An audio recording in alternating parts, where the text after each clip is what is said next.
Riven's Pavlov. I entered the guest house hoping my friends would ignore my presence and I will be off the hook. So how was your date? Mickey asked first with a smirk. Shit. Spoke too soon. Nice. Just nice? Yeah? She narrowed her eyes at me and then stood up from her seat. Stay right there. You, me, Wendy, Ava are going to talk.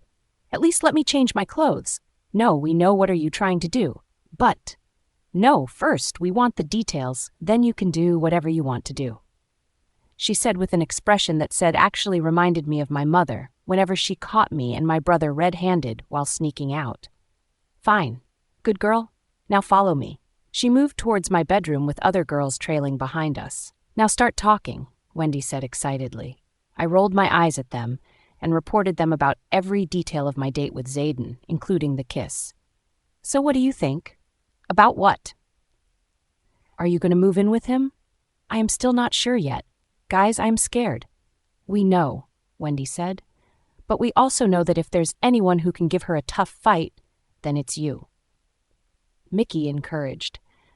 I may have more powers, but she's such a shrewd person. First, she tried to separate me from Zayden. Then she sent someone to give me some sort of herbs, and now I am not even sure what is she planning. I am scared of the unknown. I don't know anything about her except the fact that she is the master of her coven, and she has the power to control fire. You are right. I have heard stories about her from other witches. She's cruel, Wendy said. Gee, thanks. I replied with sarcasm to hide the fear that was starting to bubble inside me. I am not saying this to discourage you. I am saying that you're right. We know nothing about the person we are going to fight with. We should know how many witches are there in her coven. We should how many other covens she can control, how many allies she has, how many enemies she has, Wendy said. As a matter of fact, you are right. We know nothing about her, and we should. She definitely knows about you. She knows that you're staying here. She knows that you are preparing for the war against her. She knows about your powers. She knows about your mate, and our mates are our strongest and the weakest link. Long story short, she knows about your strength and weaknesses, but we know nothing about her. Ava said. What can we do to change that? I asked. I think one of us should go to her territory to find out about her. No, this could be dangerous. No, that's a good plan actually. We will change our appearance and our scent, so that no one finds out. But guys, even if it is a good plan, it is still dangerous. Shut up and answer me. Do you want to live a peaceful life with your mate? Yes. Do you want to have children with him? Yes. Then we should do this. We are going to discuss our plan with Alpha tomorrow. Then we will leave to see if we can find some answers, Wendy said with conviction in her voice. Before you tell me about all the reasons that I shouldn't go, you listen to me. You girls are like my sisters, not by blood, but by heart. I cannot stand to see any of you vulnerable and helpless. You need answers, Riven. Answers that will help you control this situation so you are not afraid of her anymore. Wendy looked in my eyes and continued, We won't reveal about who you are to anyone unless it is necessary. She was right. This was the only way to get the answers we needed without me having to expose myself. Please be careful, Wendy. I can't bear to lose you. I will be, don't worry, and I will be back before you know it. Okay. They all hugged me and said their goodbyes. They moved to the door, and as soon as Mickey pulled it open, two figures sprinted away down the dark hall, leaving behind the frozen Liam, who apparently failed to run on time and is now smiling bashfully, rubbing his neck. Were you guys seriously eavesdropping? Wendy asked as she stared at Liam. Seemingly, the boys were at the door attempting to listen in on us. I try not to think about how long they probably been there and what they may have potentially heard. Yeah, I really shouldn't think about it. Eavesdropping? Liam laughs nervously, fanning us off, while the girls and I watched him with our hands on our hips. What? Pfft, no way. Well, I came here to ask you girls about, charger. Yeah, I came to ask about the charger of the phone. Has any one of you seen my charger? I can't find it. I raised my eyebrows at him. Oh, really? So you were here for the charger. Yeah, and you girls think I was eavesdropping. Pfft. You girls have a quite wild imagination. I don't have time for those things. Suddenly, his mate held him by his ear and twisted it painfully. Ow. Babe, why don't you trust me? I swear I didn't do anything. Well, Damon and Kyle were here, but I was just, telling them that this is wrong and we shouldn't do this. I was teaching them a lesson. Now it's time for me to teach you a lesson. As soon as she released him, he dashed down the hallway, similarly to the shoppers in the giveaway hall of a supermarket. We chuckled to ourselves as the girls make their way down after him. These brothers are something else. That is exactly why I love being around these guys. After their departure, I changed my clothes and threw myself down on the bed and drifted to sleep with the thought of Zayden in my mind. Sorry for the short chapter, but I had to attend another funeral of one of my cousins. It's depressing when the people you love are leaving you. The situation here is getting worse. I request you all to be safe. Unknown Povey, you failed in your task, Master snarled. I'm sorry, Master, but I don't know how she found out. Just give me one more chance, Master. I will do anything. Low-class witch requested. No, Master roared. You ruined everything. Now they are going to be even more cautious. We will have to settle with a new approach. Master sneered. You may leave. Just because your master is kind-hearted, I am going to reduce your punishment this time. No, Master, please don't. The witch begged, but the master didn't listen to her pleas. They took her and punished her the way no one should be. Only the master and the guards of the dungeons knew how culprits were punished in her dungeons. It is said that among all the supernatural's most painful place for a culprit was the dungeons of Blue Crystal Coven, because the dungeons were heavily spelt by the oldest witches and the Celestials. Their dungeons were bound to have residents older than the oldest noble alive for crimes unspoken. The dungeons had 7 floors. The lower the floors were, the older the prisoners. The rule breakers of the coven was thrown in the upper 2 floors. It was more like a prison. But below that was where the true traitors and people who have done unspeakable things lived. Even a true-blooded witch will think 100 times before visiting the lower sections. Most of the cells were free of living residents. Some had bones and some had rotting bodies feasted by rats and fleas. Others were cleaned. Probably its prisoners might have lived at the time of the Warriors of the Moon. Upon reaching the 3rd floor below, a cell was opened. Thankfully, there were no rotting bodies or bones. It was quite clean, but the cell had many neighbors. A rogue witch sneered at the guards and a vampire smirked at him, while a cool, childlike but devilish laugh resonated from the opposite cell. Heeding to nothing, they pushed the low-class witch inside, chained her to the walls, and locked the door. She screamed and thrashed, but they didn't turn back. Their hearts were turned into black stones with no emotions in them. The guards were only loyal to their master. And Master also enjoyed toying with them. So, why are you here?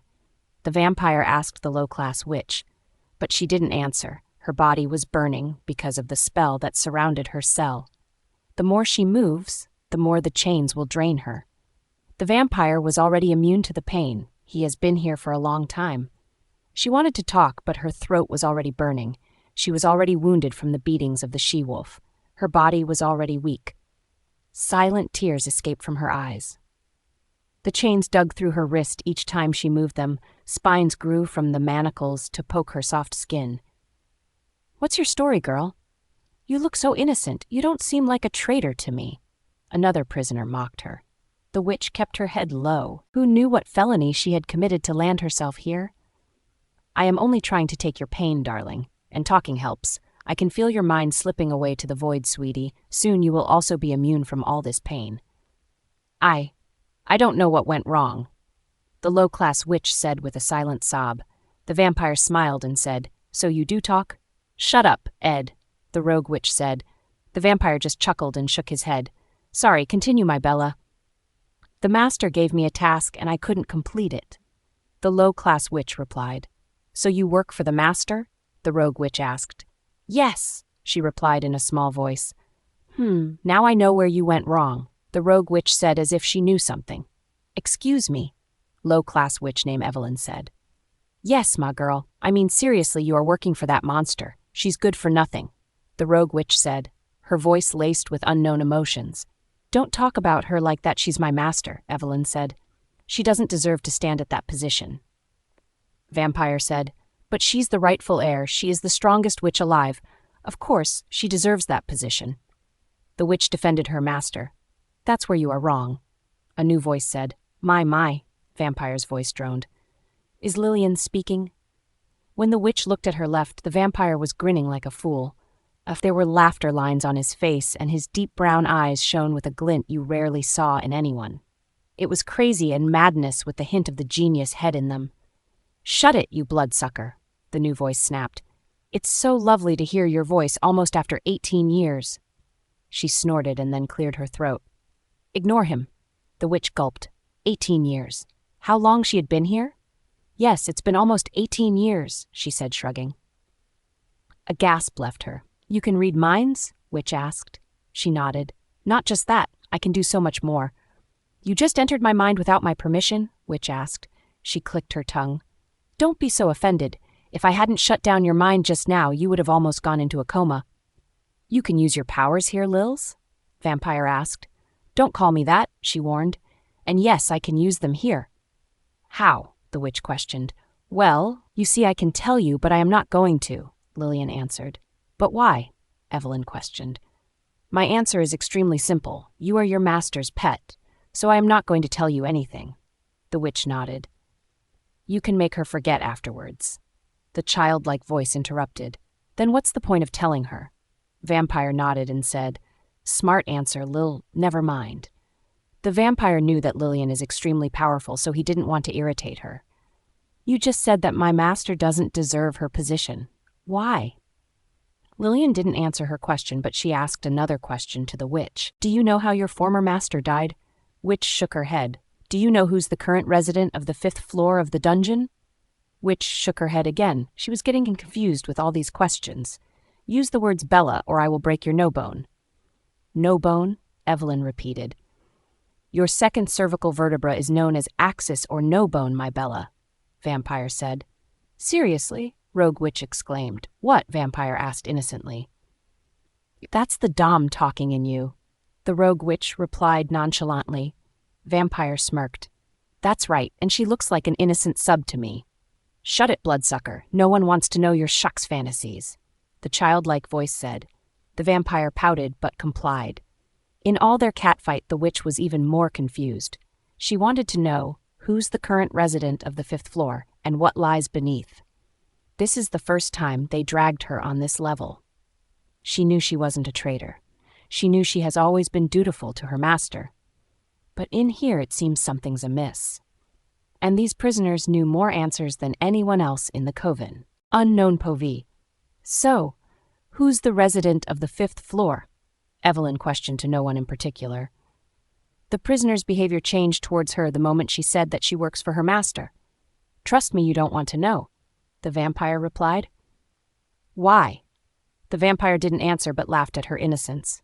Just go to sleep, Bella, beautiful. It's your first day here. You'll find all the answers with time. Just go to sleep. Surprisingly, his voice worked like magic, and soon Evelyn drifted off to sleep. Samara, the Rouge Witch. Sst. A voice echoed in the silent prison. What? I snapped at the voice. Chill, woman. You need to relax, Vampire replied. I rolled my eyes and turned away from him. I am mad that another innocent person was dragged into the dungeons. She only followed the orders of her master. This innocent girl don't deserve this punishment. I am waiting for the day when I will be released from the dungeons and will kill Delicia, or maybe I will torture her first, then kill her. Lillian, you really got your powers back? I asked. Lillian is amazing with her abilities. I don't know what exactly she is. She never told us. But she's not a witch, that I know for sure. Yes. But how is that possible? I asked. Soon you will be getting your back too, she answered vaguely. One thing is for sure, that if you want to have a chat with Lillian, you need to be very patient. She never answers straight to the point. But I have been here for almost 20 years. I mean, why now? She's coming. I can feel her. She will need our help. Until then, we will get our full powers. You will get your chance at revenge. But until then, wait and try to relax. The more clear-headed you are, the sooner you will get your powers. After that, I will answer all of your questions. I nodded.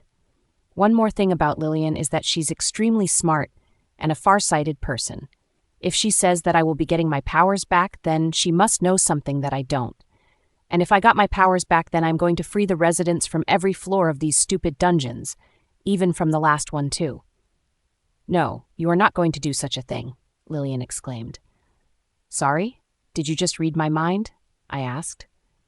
I didn't want to, but your thoughts were too loud. If you don't want me to invade your privacy, then keep your thoughts to yourself.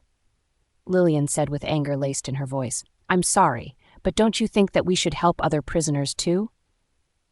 Those who don't deserve to be here anymore will be released soon. I was confused with what she said, but I am not going to question her again. Okay, I answered, and once again I turned my face away so I can sleep. Eduardo, Po V. Surely something has changed. It's been 18 years since I last heard her voice, and I must say it's the most beautiful and serene voice I have heard in my entire existence. And I know that her voice may sound calm, but it can create havoc. She has always been like this. She's a woman of few words, but she's still the most attractive person in the room or dungeons in our case. Only I know what she is, and I also know that she knows that I know her truth. That's why she hates me. At least she tries to, but I know she can't hate me. She tries to show everyone that she's tough, but only I know that deep down she's vulnerable. She also wants to leave the place and return to her home, but she can't until she fulfill her mission. She wants that girl. But what is her mission, and why she wants to take her away? Only she knows the answer. Lillian's Po V. My insides are churning with happiness. This low-class witch will be my key. And she doesn't even know. The only thing that I need to do is to get under her skin. She's innocent and without a backbone. It's going to be easy for me to manipulate her and bend her according to my will. It's a good thing that she's loyal to her master, but she doesn't know that Delicia is not her true master. I will tell her the truth when the time is right. These dungeons and Delicia's overconfidence is going to be her biggest downfall. And when that happens, I am going to enjoy the show with a bucket of popcorn in my hands. And then I will take the girl away with me. She has the other part of my soul. She's not fit to stay in this realm. She's too powerful. Moreover, inside her lies the dark power. If those powers are unlocked, then it will prove to be destruction for all the realms. Her existence can be a boon or bane for all realms. She needs to be trained properly. So far she has done a good job, but I am going to train her like she should have been. My soul will guide her on the right path, but she can only access her powers when I am released from the dungeons. Her Fey powers are still locked because I am locked here. Our powers are linked. Once I have the access to my powers, she will get them too. But it's going to be more difficult for her. It's not easy to control them. These dungeons were created by Celestials and were heavily spelt and guarded by the original witches. They were really smart when they created them. They truly thought of everything. There are certain rules that these dungeons will follow. Rule 1. You cannot lock the innocent in the dungeons. Rule 2. Each level of the dungeon is built and spelt accordingly to the level of deeds the traitors have done. Rule 3. The prison walls choose the prisoner for themselves and not the other way around. Rule 4. If an innocent person is locked in the dungeons, the spells will not work on the innocent prisoner, and he or she will be released soon by the dungeon itself when the time is right. Rule 5. The master is not allowed to lock anyone in the prisoner for eternity. It's like the dungeons have the mind of their own. They will do justice with the prisoner whether the master can do it or not. Delicia surely forgot these rules. She's the true traitor of her coven, but she will get what she deserves very soon. That girl is sending her friends, and they'll be coming here, and I need to alert them. Evelyn will help me with that, and I will focus on releasing the prisoner from the 5th floor. She chose to stay there, but she needs to know that whatever happened in past wasn't her fault. I shouldn't get involved, but she needs to see that her decision is going to destroy her coven. Tonight, the rogue witch and the vampire will get their powers back.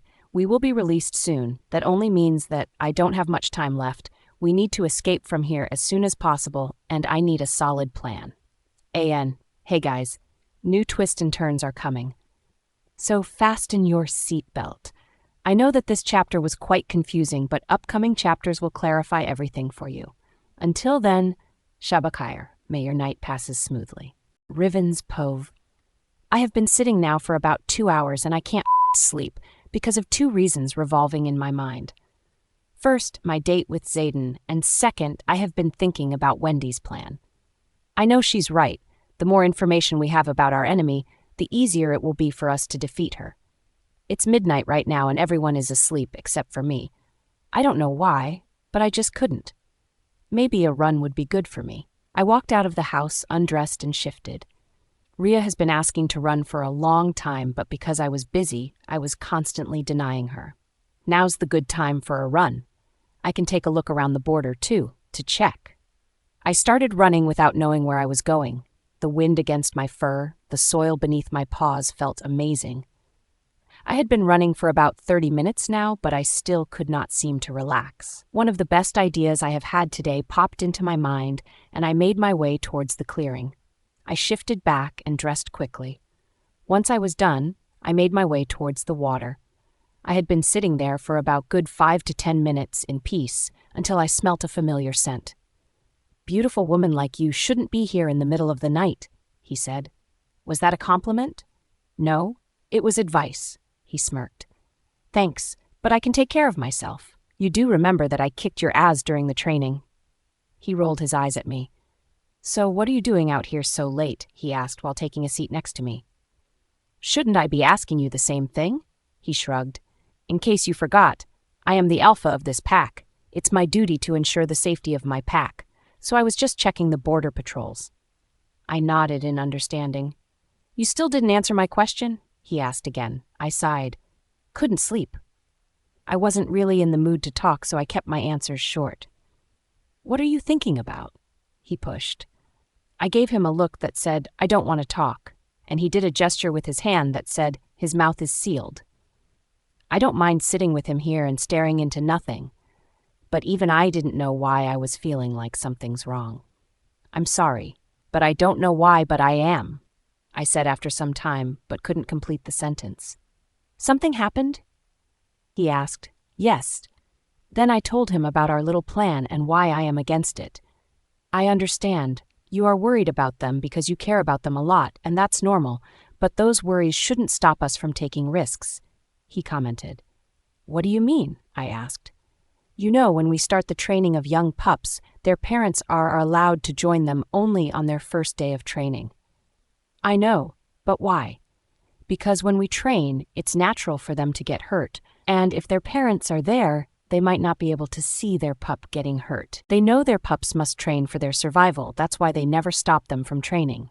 So you are telling me this because you want me to take this risk and send my friends to an unknown territory because it's necessary for survival. Exactly. That was good advice, Alpha. I can't believe I'm saying this, but thanks. You are right, I can't let my worries get in the way of everyone's survival, I teased.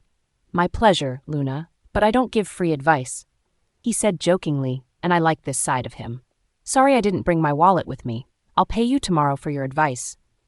Well, I don't accept money. You would have to use coupons anytime you require my services. What's the coupon? I narrowed me cynically.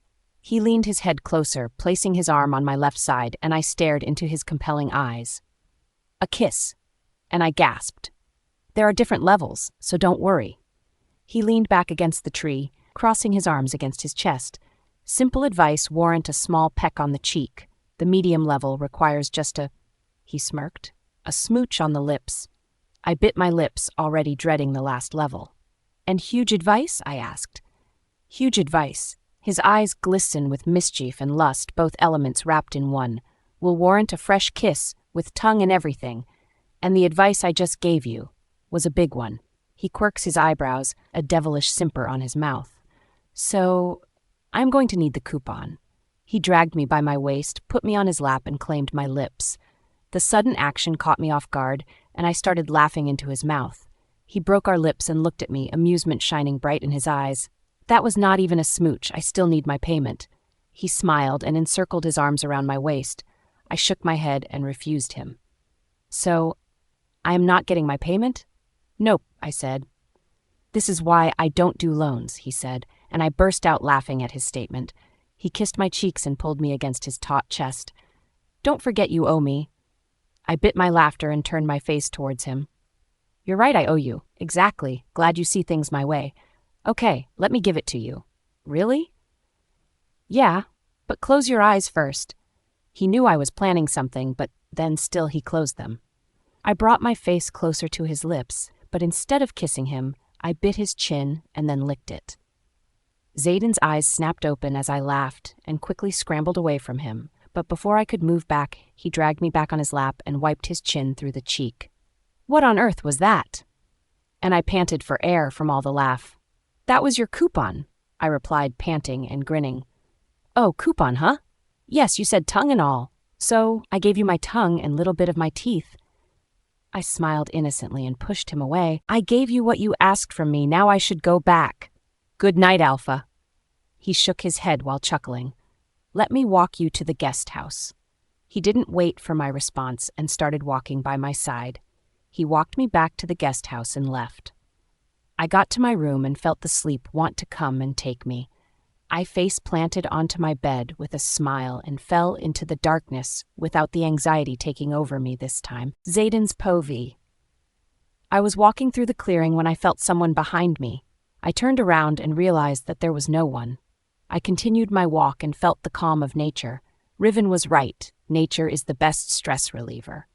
I heard the sound of running water, and when I found the water, I saw my mate, sitting there looking at me. I smiled and approached her, then sat next to her. I looked over to my other side and gasped when I saw a glowing, magnificent blue wolf with blood-red eyes. I instantly knew that it was Rhea. I tried to ask what was going on, but I couldn't speak. She started to laugh at me because of my failed attempts at speaking. She got up from the ground and started walking away. I grabbed her hand and gave her a confused look.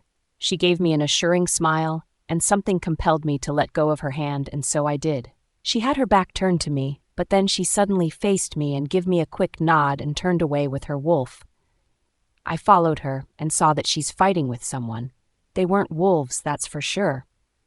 Rhea was protecting the kids and other women, but Riven was hell-bent on killing those three and even managed to kill one of them. I tried to help her, but a zap of energy threw me far away from her. Riven looked and started walking in my direction. The other two took advantage of the situation and attacked her from behind. She fell, but quickly composed herself. I wanted to help her, but I couldn't reach her. There was an energy barrier that was keeping me away from her. I shifted and tried to break the barrier, but the energy was too strong. I was getting restless with each passing minute. But then, suddenly the ground shook, and everything stopped. I turned around and saw that Riven and Rhea were nowhere in sight. I panicked and looked around again, but no one was there. My mate was not there. I jerked awake and found myself drenched in sweat, the thin cover blanket I had pushed down and a complete disarray around my feet. My breathing was coming in short pants, but the will to move my body wasn't up to me. I couldn't move. I could only see what was in front of me. It felt more than a dream. Relax.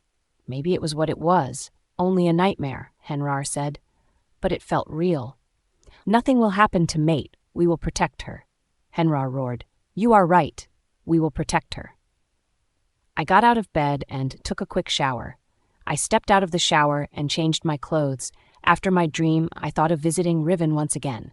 My heart won't settle down until I see her safe. So, with that thought in mind, I reached the guest house. It was still early, so I wasn't sure if they have woke up. Should I knock? Should I wait? Ah! Feelings make everything so complicated. But they also make life worth living, Henrar commented. Yeah, whatever. I just want to see her, so I handed over the control to my wolf. The world blurred in my vision as he made a quick job of finding our mate in under 5 minutes, and I found myself standing outside the window of her room. The curtains were pulled back, revealing our mate in the middle of the bed. Her t-shirt hiked up to around her waist, revealing her perfect butt. I agreed with my wolf. She looked amazing in her sleeping state.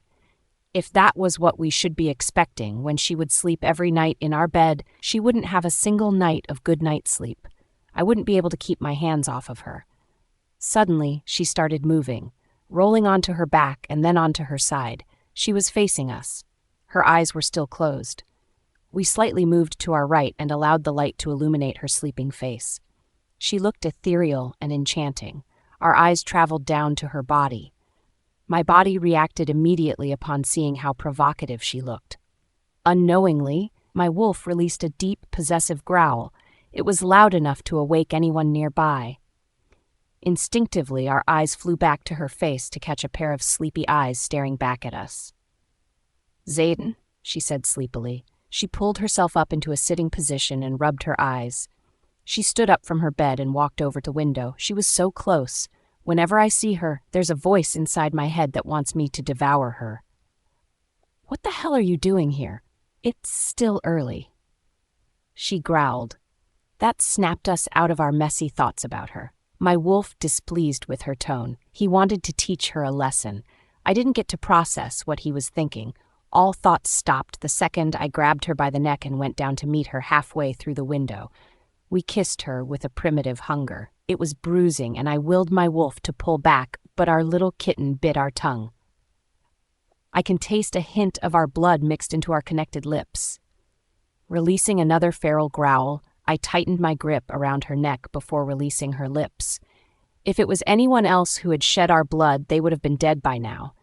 It was because we were so deeply by our mate that she was the only exception. Only this female of us would gain search courtesy.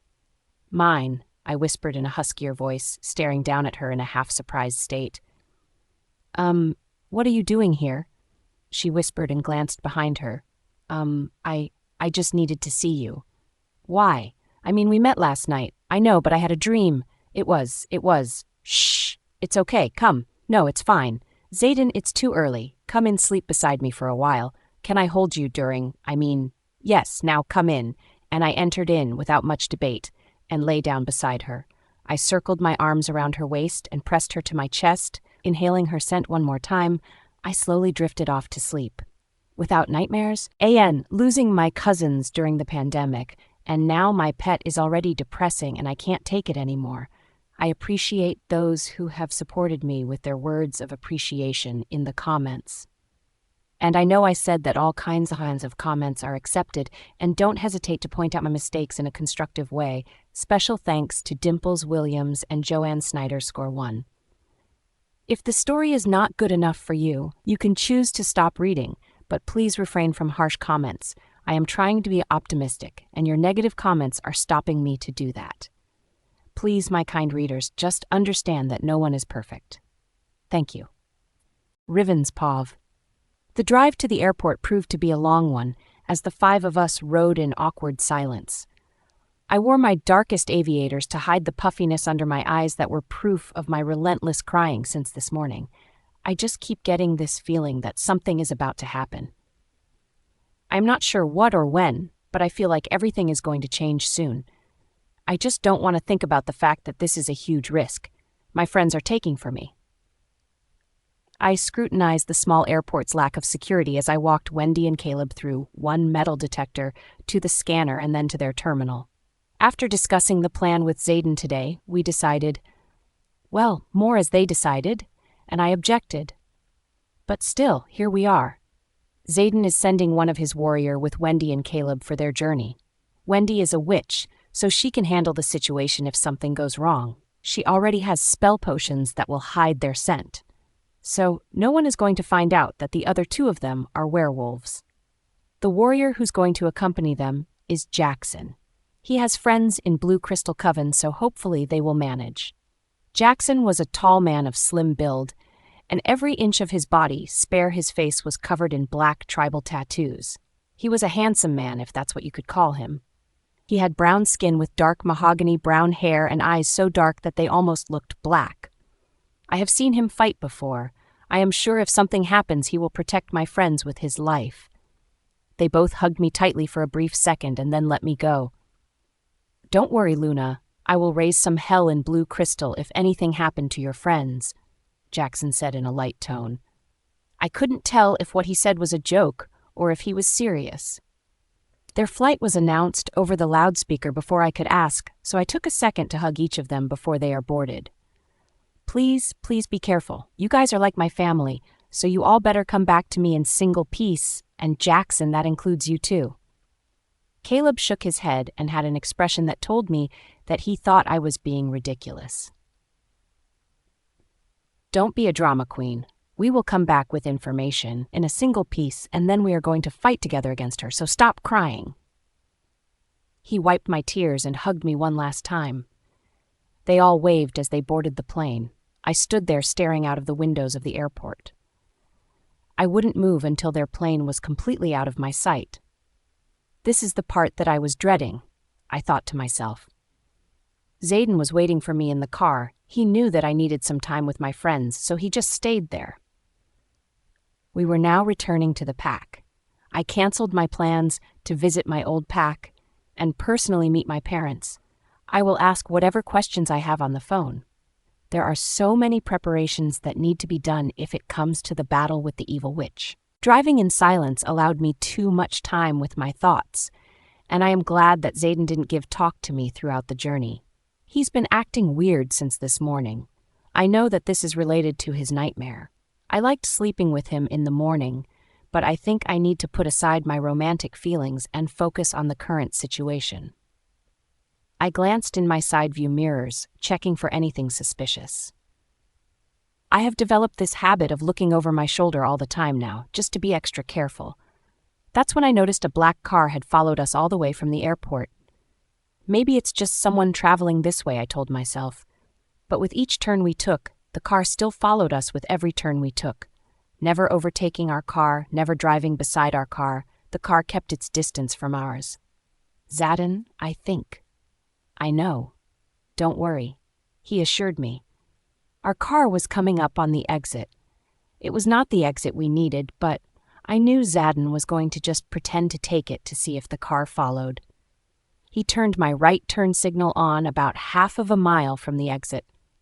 Sure enough, the car behind us had clicked theirs on too. Trying to not let on that we knew we were being followed, we kept our turn signal on as if we were still intending to take the exit. When we got to the lane to merge on the exit ramp, Zayden cut the wheel at the last second, leading us back into the traffic on the highway. The car behind us tried to follow but couldn't without causing an accident. Score 1 for us. Zayden floored the accelerator because he knew that as soon as the person could, they would be back. We needed a good head start. Glancing at the mirrors once again, I tried to determine what we should do next. Lure them on a silent road and confront them, or lead them to the pack. But that could be dangerous. Zayden, it's okay, Riven, I got it, he said softly. He simply speeded up the car without caring about the cops or other cars and lead us back to the pack. His face was calm, but it was clear in his eyes that he was affected too. Who do you think that was? I asked. Not sure. Maybe someone from the rival pack, or maybe someone from Blue Crystal. I completed his sentence. Possibly. But are you okay? Yeah, I am fine. We got out of the car and he moved around and wrapped me in his arms and I stiffened. Zayde. Shh, just let me hold you for a minute, please. I relaxed in his hold and we just stood there wrapped in each other's embrace, not speaking but just holding each other. Why don't you just go and rest for a while? You can resume your training tomorrow. I guess you are right, but can I join you in the office? I just need to do something to divert my mind. Then I will go and rest. Okay, if that's what you want. I nodded and followed him into his office. Working or training is how I usually handled the difficulties. No more running away. The sound of ringing woke me from my sleep. I was up late with Zayden working in his office. I don't remember falling asleep or even making it to the room. Zayden must have carried me up here and plugged my phone into the charger. I grabbed the phone from where it rested on the nightstand beside the bed and saw that it was Wendy. I hit the button to accept the call. Good morning, Wendy greeted. Isn't it like 3 in the evening there? Yes, but it is about 8:30 at home, she retorted. I rolled my eyes into the back of my head. She was entirely too chipper for my taste for right now. It's still too early for me for your antics. I had a long night. Someone tried to follow us from the airport yesterday. The line went silent for a few seconds before she asked, What happened? I first yawned and then answered, We lost them, and then Zayden speeded off so we could get away from there fast. I heard a few faint swear words before Caleb returned to the line. Did your mate catch that? I shook my head subconsciously and said, "No. What good is this man if he can't catch one person?" His tone irritated me, and Zayden deserved more respect than that, not because he was an alpha, but because he saved us yesterday. "Caleb, it's not that. We were in a neutral area. Humans were there too. We could have caught unnecessary attention. He did the best he could at that time." "Sorry, you're right. I didn't think of that." "Exactly. From what I have learned from my experience is that we shouldn't judge everyone so quickly. I made that mistake before and someone else paid the price. I don't want you to do that too." "You're right. I should have asked you about the whole situation first." I could tell that he was sincere. "Anyway, has anything exciting happened there? Is everything all right?" His voice dropped to a whisper. "Actually, I am sitting in a cafe watching my mate to make sure she isn't ambushed while she is talking to some lady in the corner of the street." "Is this why she left in the middle of our conversation?" "Yeah." "And what about Jackson? Where is he?" "He is doing the same from another side of the cafe," he whispered again. "Okay, Wendy is leaving. We will call you back when we get back to the hotel." We said a quick goodbye and I hit the button to end the call. I stood up and stretched, feeling my muscles contract and then relax again. I was feeling better that everything was going better with their investigation. I opened the door and went straight downstairs. I already knew Zayden wouldn't be in his office. He doesn't sleep much, and chances are that he's with the Warriors or investigating yesterday's incident. When I walked into the living room, he was there waiting for me, grinning. Good morning to you too." I laughed at his expression, because it still felt weird seeing him expressing his emotions. He grabbed my hand and dragged me down a long hallway of the left side of his office. We came to a big solid wood door. "Open it," he asked me. He was pointing to the door directly in front of us.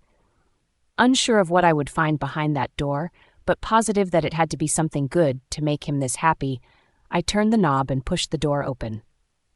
I walked into the room decorated in the same wall colors as the living room, except that this room was filled with new stuff like a new couch, an office table, desktop, printer, new shelves, and plants. The front wall was decorated with paintings and other office equipments were there too. "What's all this?" "This is your separate and new office." "Really?"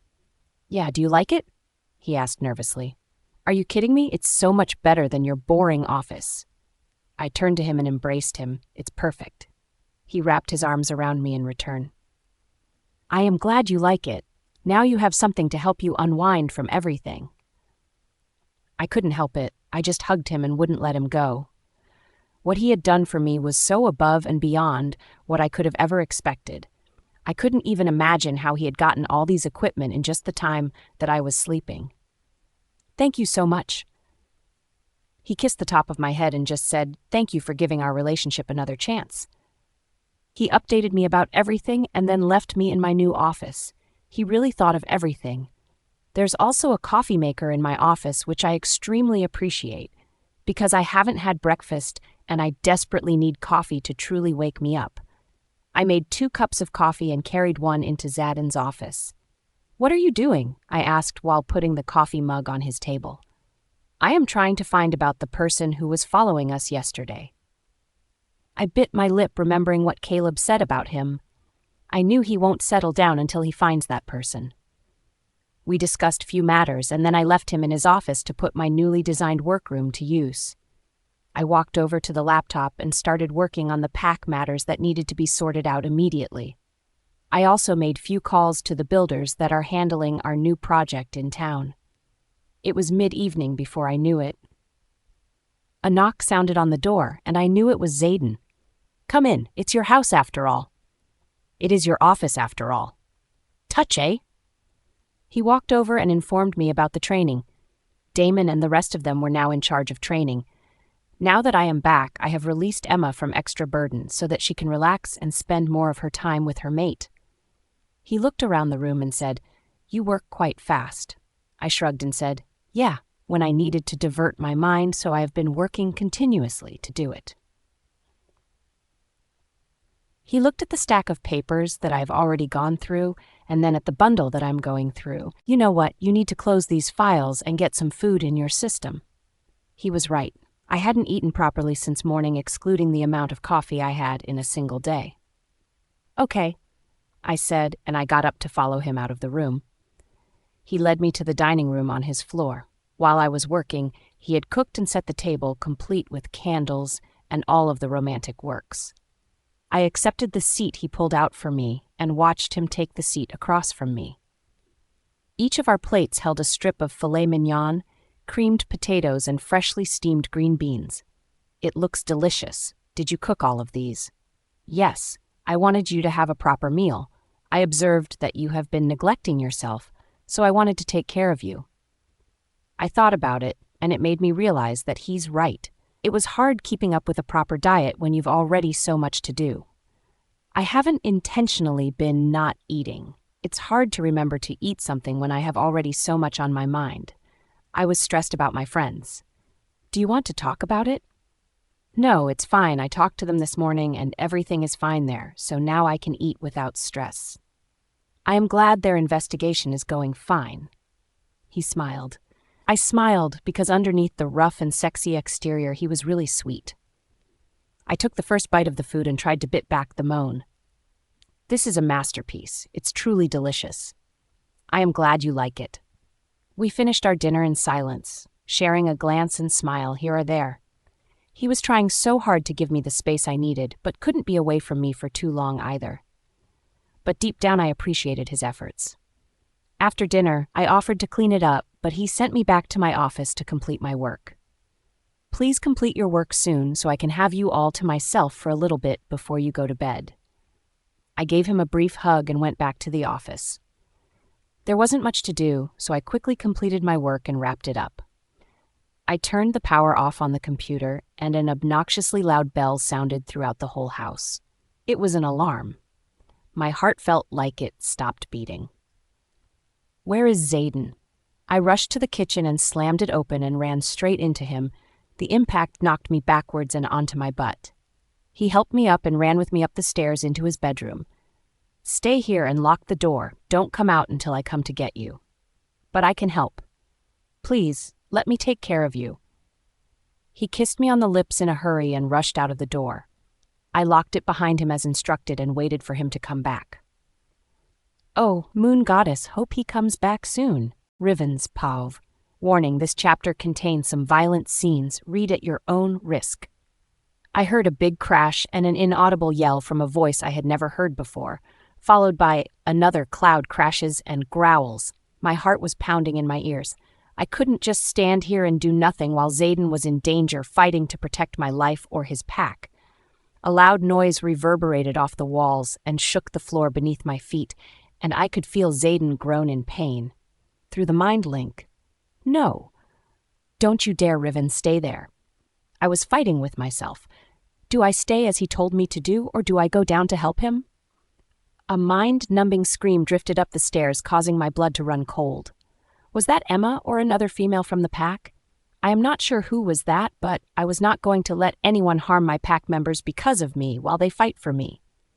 I slammed open the door of Zayden's room, not caring if the intruders heard me. I wanted their attention on me. I was pissed, and my magic was boiling around me, searching for the enemy. They were in the kitchen downstairs. I could see them in my mind through Zayden's eyes. One had Zayden pinned to the floor with a bronze handled looking like a dagger, ready to plunge it into his chest.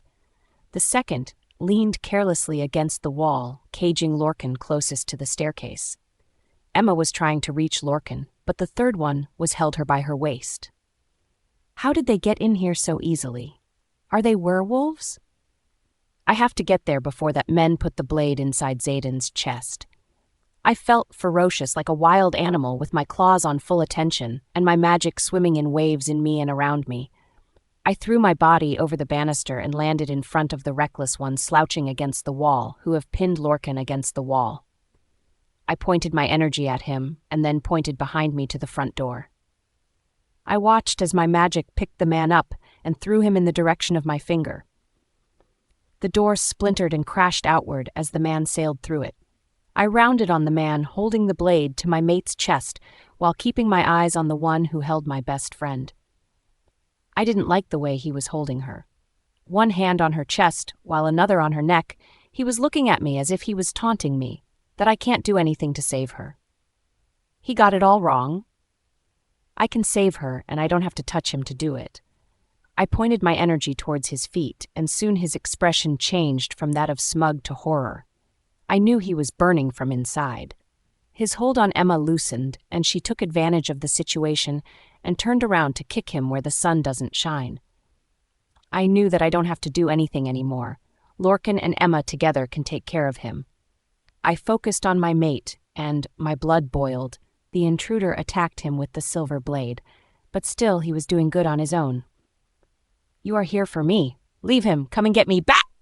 The man looked at me with his beady little eyes and gave me his disgusting smile, full of half-rotted teeth. He gripped the blade in his hand tighter and started to lower it to Zayden's chest. "Oh no, you don't." I held my hand in his direction and imagined my power was a hand ripping through the man's cavity and watched it come to life before my eyes. I grabbed that pulsating organ and ripped it from his chest. I didn't have to call the power back into myself. It was like it had a mind of its own and could sense that its job was done.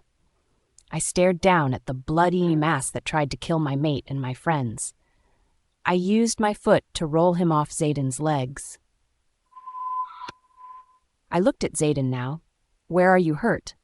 He had 2 stab wounds to his left arm, a nasty slice through his right side, and another stab wound to his right leg that, if it had been 1/8 of an inch further to the right, would have severed his femoral artery. I could heal the bruises and his broken nose using my magic. The bruises look deep enough that I am not sure it will leave a scar. I can't make his scar disappear. I helped him get up and made him sit on the chair. I knew she was in pain, but he was trying to not show it. I accidentally touched his arm, and a look of agony washed over his face. "Shh, shh, I got it. Let me see if I can help. This has to work." It had to. All of this happened because these people wanted me. I pictured Zayden naked in his normal form, without scars, so I had a point of reference for the energy shift. I pushed my magic towards that picture in my mind, willing it to transform the energy onto his wounds. I don't want these wounds to leave a scar on his body. It will only remind me that I was responsible for these scars. I forced my magic out to hold my connection to him open and willed the energy to come forth from my center and wash over from me to him. I could sense the blue flames burning through my flash, moving to his and fall to ash around me. But I didn't feel it. I felt nothing. I looked down at his arms and his face to realize that he was perfectly healed. I rushed across the kitchen to Zayden, who was now sitting up, half slumped against the refrigerator. A cough and a groan were coming from outside in the driveway. "Hey guys, are you both all right?" I asked beta male and female, and they nodded at me in answer. "I will be right back." I scanned the driveway from where the front door once stood, and it didn't take long for me to locate the men I had thrown from the house earlier, who was now trying to crawl towards outside. I ripped the cord from the lamp that once sat on the little marble-top table in the foyer and made my way down the stairs towards my target. I allowed my pain and my anger to wash over me when I heard Zayden and the beta couple reach the front entryway of the house. My human side is telling me that it was not my place to judge or sentence this man, but my heart and my knowledge of the situation told me that if I didn't kill this man right now, he would come for us again, and next time, he might be successful in killing one of us. No, there wasn't going to be the next time. I was going to make sure of it. I wrapped the lamp cord around his neck and dragged him up the walkway to where my mate stood. Zayden met me the rest of the way and took my face into his hands and kissed me deeply enough that I almost forgot that I was holding the cord. "Thank you, my love." That was all he said as he took the cord from my hand. He loosened the cord around the man's neck, so it sat loosely and looped only once. "Who sent you after my mate?" Zayden growled in his face. His growl magically sent pleasurable chills down my spine, and I wanted to kiss him back. Shit! Now is not the time for these thoughts. "Maybe later," Rhea said. "About time you forgave him," I teased. "Well, what can I say? He's sexy and hard to resist, and honestly, I am hockey," she responded seductively. I shook my head in amusement. "Go to hell, mutt," the man responded, and Emma kicked him in his ribs like a soccer player, and he groaned in pain. "Want to try again?" Lorcan growled, but the man didn't respond. Xaden yanked so hard on both sides of the cord that the man's head toppled off and rolled a couple of feet away from where we stood. Xaden said nothing else and walked towards me with a purpose. He slammed me against the nearest wall where I stood and kisses me with a pang of hunger. It was like nothing I had ever experienced before. Not caring about his brother or Emma, he continued kissing me like there will be no tomorrow. I heard footsteps, realizing that Lorcan and Emma left. Maybe the beta couple also needed to have a little fun of their own. AN. Hello everyone. Thanks for the motivational comments. I'm a bit confused, so I'm going to need your votes. Do you want a hot mating scene of Xaden and Riven in the next chapter, or do you all want just a normal romantic scene between them and a glimpse of the further story? Let me warn you all, though, I am not good at writing romantic or erotic stuff. So you all know the reason. I am a nerd, and my first and last crush was my books. Lol. But I will try my best for my readers as a reward. So please let me know in the comments. Thank you, and Eid Mubarak to all of you. Xaden's Pove. Is this why you freaked out when I was attacked? Yes, I thought that I lost you. I thought I failed again. But why? I mean, what does this have to do with you? She asked again. I sighed. When my mother died, my father felt the pain and rushed out of the hospital. He had no idea what has transpired. He was going crazy because of the connection that was broken between their wolves. But he didn't want to believe it. He rushed to the site where all of this happened with me and my brother. I still remember everything. The feeling of dread. I knew I had lost her. I knew that nothing was going to be the same anymore. I knew that from that day onwards, no one's going to ask me questions like, how was your day? How was your training? I knew that no one's going to give me a head massage every weekend. Just like my father, I was in denial too. I didn't want to believe that I lost my mom. The first female in my life that I loved more than anything or anyone in the whole world. A flash of images goes through my mind. From our first years as pups running around the lake to our first shift, I can still see her golden wolf with emerald eyes. My mate shifts closer to me. She sensed how I was feeling because of our bond. Xaden. Riven wraps me with her body and her warmth helped me push forward. My mother was expecting at that time. We not only lost our mother, but also our baby sister that day. The rogues thought the pregnant Luna was an easy target. Half of them paid the price for underestimating my mother. I smiled proudly before I dived back into the darkness. She blocked the mind link before her death to keep us feeling from her pain, but we still felt it. It was too late. No, Riven laments. Red and green grass. That's what we saw first from afar. Then, she was naked. Her body brutalized. The worst part of her body was her throat. Riven is crying. I hear her pressing her sob and I sense her pain, but I am too far away. I am near the rogue territory, over my mother's dead body. The girl she saved was killed by my father. He went crazy after her death. He turned into a monster in few moments. He refused to recognize any of us, and he started attacking everyone. He attacked many of our warriors. He killed his beta. Lorcan and I tried to stop him, but it was too late. When he tried to attack Lorcan, I lost it. I attacked him. I was about to take charge of the pack, but he had years of experience as alpha. But I didn't back down. It was either him or my pack. So we fought. It was not the fight for the position of an alpha. It was the fight of life and death. I had to forget that. At that moment, I was fighting with my father. But I almost lost that fight. He was too fast. He attacked and dragged his claws on my chest, leaving a long scar. I was bleeding and almost died that day. But at last, he came back to his sense and rushed towards the hospital with me on his back. He willingly gave me his position the next day. I told him I was weak, I was not ready, but he said that he was proud. It takes a lot of courage to choose your duty and responsibility, especially when it meant that you can lose your father. And he was right. You are an amazing alpha. I don't think I am. I failed my pack. I failed you as a mate. I am not what you say I am. Listen to me. You are a phenomenal alpha. It takes a lot of strength to fight the mate bond and prioritize your pack, but you did that. I know you were but you didn't fail, and it's about time you believe that too, or I will burn your precious family jewels. She said with a mean look. But it was so cute. I laughed at her and gently grabbed her face and looked her dead in the eyes and asked, "Don't burn them, or I'm not going to be able to entertain you in bed."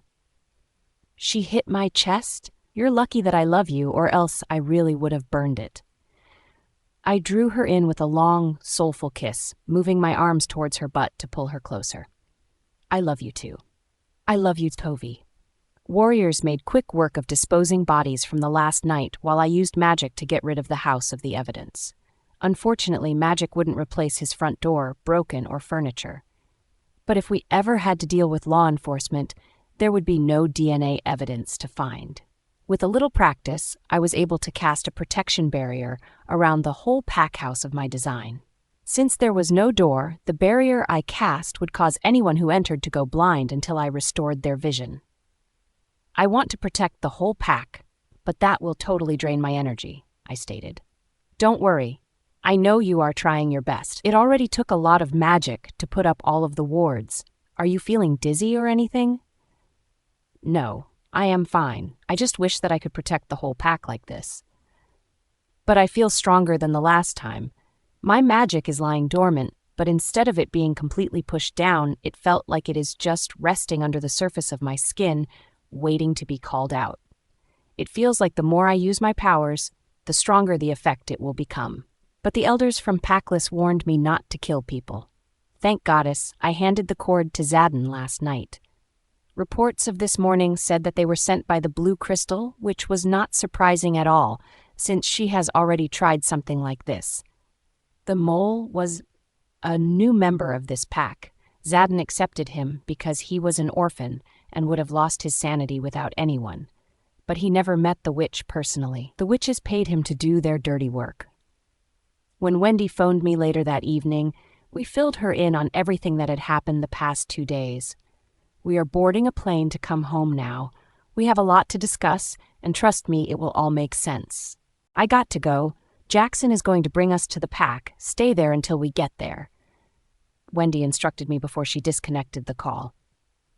I didn't have to relate the information to Zayden because he could hear everything through my head. I guess that is one convenience of one's mind not being their own. You don't have to repeat yourself. My gut tells me that she has a big piece of information with her. Zayden stated as he seemed to be processing what Wendy had told us just now. My instincts say that his feelings are correct. The situation pissed me off because these people are coming to kill my friends, Zayden and me, over a coven that I didn't even know existed until a couple of days ago. It was unfair, and the thought of any of them dying to help me scared me beyond any measure imaginable. Zayden's biggest fear was my death due to his failure to protect me. I guess that must be normal for anyone who would find themselves in our situation. He also felt quite a bit emasculated by the fact that instead of being able to protect me, I was the one who had saved his life. That is not something that I thought of consequently, and regardless, I would have done it all over again. That will be enough of your second-guessing your ability to keep me safe. I turned to him and made it an order. He walked that couple inches left between us, and I wrapped my arms around him. It was my turn to comfort him. I may have fought this fight, but my ability to do so was fueled by my fear and anger at the thought of them taking you away from me. I continued softly. If they had snuck up on me at my house and I didn't have you, they would have succeeded. That's why we are sticking together from here out at least until it's over. Where you go, I go, and where I go, you go. He stepped back so he could look down into my eyes and asked, "Until it's over?" I shook my head and smiled. "I told you this morning that I love you for the first time, and you are still afraid that I am going to leave you. What I meant was neither one of us goes anywhere at all without the other until it's over." I could see the understanding on his face. It wasn't his fault that he was afraid I was going to leave him. I had been back and forth since all of this started between us, and every time my mind doubted us, he knew it because he knew and felt everything I did. So I tried my best to push what I was feeling into him so he could know exactly what I felt right now. I felt his arms tightened in response. "Thank you for that," he whispered. "AN, most of you voted for an erotic scene between Zayden and Riven, so what do you all think of it? If there's room for improvement, please let me know. Also, I can't upload more than 2,000 words, so please don't blame me for breaking the chapter into 2 halves. It was the demand of the situation. Thank you. Riven's POV. Neither one of us took the rest the whole day. I was more determined than before to defeat that. Zayden was interviewing each patrol guard again. I have asked Zayden to install cameras at the borders and we can monitor the movement from the pack office. It's time we use technological help. Zayden already made calls so that someone can install cameras at the borders. We will take turns and watch the patrols. In this way, we won't have to question each guard every time if anything goes wrong. You need to stop stressing yourself too much. Zayden voiced out from behind me. I turned around to see him standing at my office door. I am not stressed. Zayden raised his eyebrows at this. How can I forget? Our bond is stronger than before. He can sense my emotions now. Okay, maybe I am stressed, but not about myself. Then, I am worried about my dear grandmother. Really? Why so? Zayden asked innocently. He knew I was just playing with him. Because I am going to grant her a painful death. And I am sure you can do that, but with me by your side. I walked towards him and closed the distance between us. I am not joking, Riven. I have said this before. I am saying this again. I can't and I won't lose you again. His thoughts were loud. They were a combination of anger and hatred towards the Blue Crystal Coven, confusion and fear of not being able to protect me. Hey, I cut him off from his thoughts. We are going to get through this together. I know it. He seemed to study my face and my thoughts to see if I meant what I said or if I was just trying to assuage his bruised ego. You can't keep blaming yourself for what has happened. Even the best fighters lose one round eventually. You are still the alpha. The only difference is that you had backup this time, and from here on out, that's the way it will be. I placed my palm on his face and forced him to look me in the eyes. I will always have your back, just like I know you will always have mine. It's us against them. We will not be going down without a fight. I could feel my heart constrict. I believed everything I had said to him, and I pushed those feelings out to him so he could be confident in my words. I hope you are right, little mate. I wish I shared your confidence. This evil woman, Delicia or Denicia, whatever her name was, she will stop at nothing to take what she sees as hers. I smiled at his words because I knew that when it comes to him and the rest of my family, there would be no such thing as a fair fight. I would stop at nothing to protect them, and if that meant stooping to my evil grandmother's level, then so be it. The night stretched on slowly into the morning as we sat at attention looking for anything else out of the ordinary. We worked, but we were always on high alert. I felt Zayden tense, and it made the hairs on the back of my neck stand as well. Stay here, he whispered while walking towards the direction that I think was outside the pack borders. And I was scared for him. He was going there without protection. Damn it, he should have taken someone with him. It's okay, Riven. It's just Jackson, Wendy, and Caleb. You don't have to worry. Wait for me in my office. I'll bring them to you. Zayden mind-linked me. I returned to the pack house and waited for my friends to arrive. After some time, Zayden returned with a look of shock and confusion. Riven, they brought few people with them. From the information that I have received, it seems they were prisoners in the Coven. I just want us to hide our marks for a while until we are sure we can trust them. Before Zayden could give me some more information, I could hear Wendy call from the door. Riven, can you drop the ward on the house? We kinda can't see. Oh crap, I forgot. I walked out to my beautiful friend that I had missed terribly. Sorry about that. It slipped my mind, I said. I willed a fraction of my power out of my right hand as I moved it from the top to the bottom of the area where the new front door was stood at the place of the old one. I could feel the power from the door dwindle as the magic that created it flowed back into my body where it would stay. I grabbed Wendy in my arms and hugged her tightly while I removed the away from the blindness. Jesus, Riven, that's some trick you have there, she gasped. Standing right behind her was her mate, Caleb. He seemed to have a very serious demeanor. What's wrong with him? I thought to myself as I said aloud, Caleb, I am glad to see you. Thank you for bringing her back home to me safely. And you too, Jackson, thank you. It was my duty, Luna, he saluted. Something was off with Caleb. They must have learnt something. or had been through something that put him on edge. I pushed the thought away and instead turned my attention to the others. I caught a glimpse of the woman standing just behind Jackson in the doorway. Except for a few slight changes, this woman could be a model. She is tall, maybe an inch or two taller than me, with long and wavy light brown hair pulled back at the top in a loose, intricate braid that fell to the middle of her curves. Of course, hers was graying with age. Her skin was pale and she had eyes deep green, more like a forest. Wendy cut through the awkward silence. "Riven, I want you to meet Lillian. You will find that she has a lot of information for us." I moved my gaze from Wendy to the woman Lillian, who was now moving closer to me, and then to Zayden, who just nodded his head. "Hi, Riven. It's great to see you again," the stranger had said with her hand stretched out to shake my mine. I have never heard of her, and I am sure we never met before. But why is she saying again as if we have met before? But something about her is different. She has this powerful and regal aura that makes you feel that she's from a royal family, but she also seems friendly. She's not a werewolf that I am sure of, but she's neither a witch. I looked down at her hand and accepted it.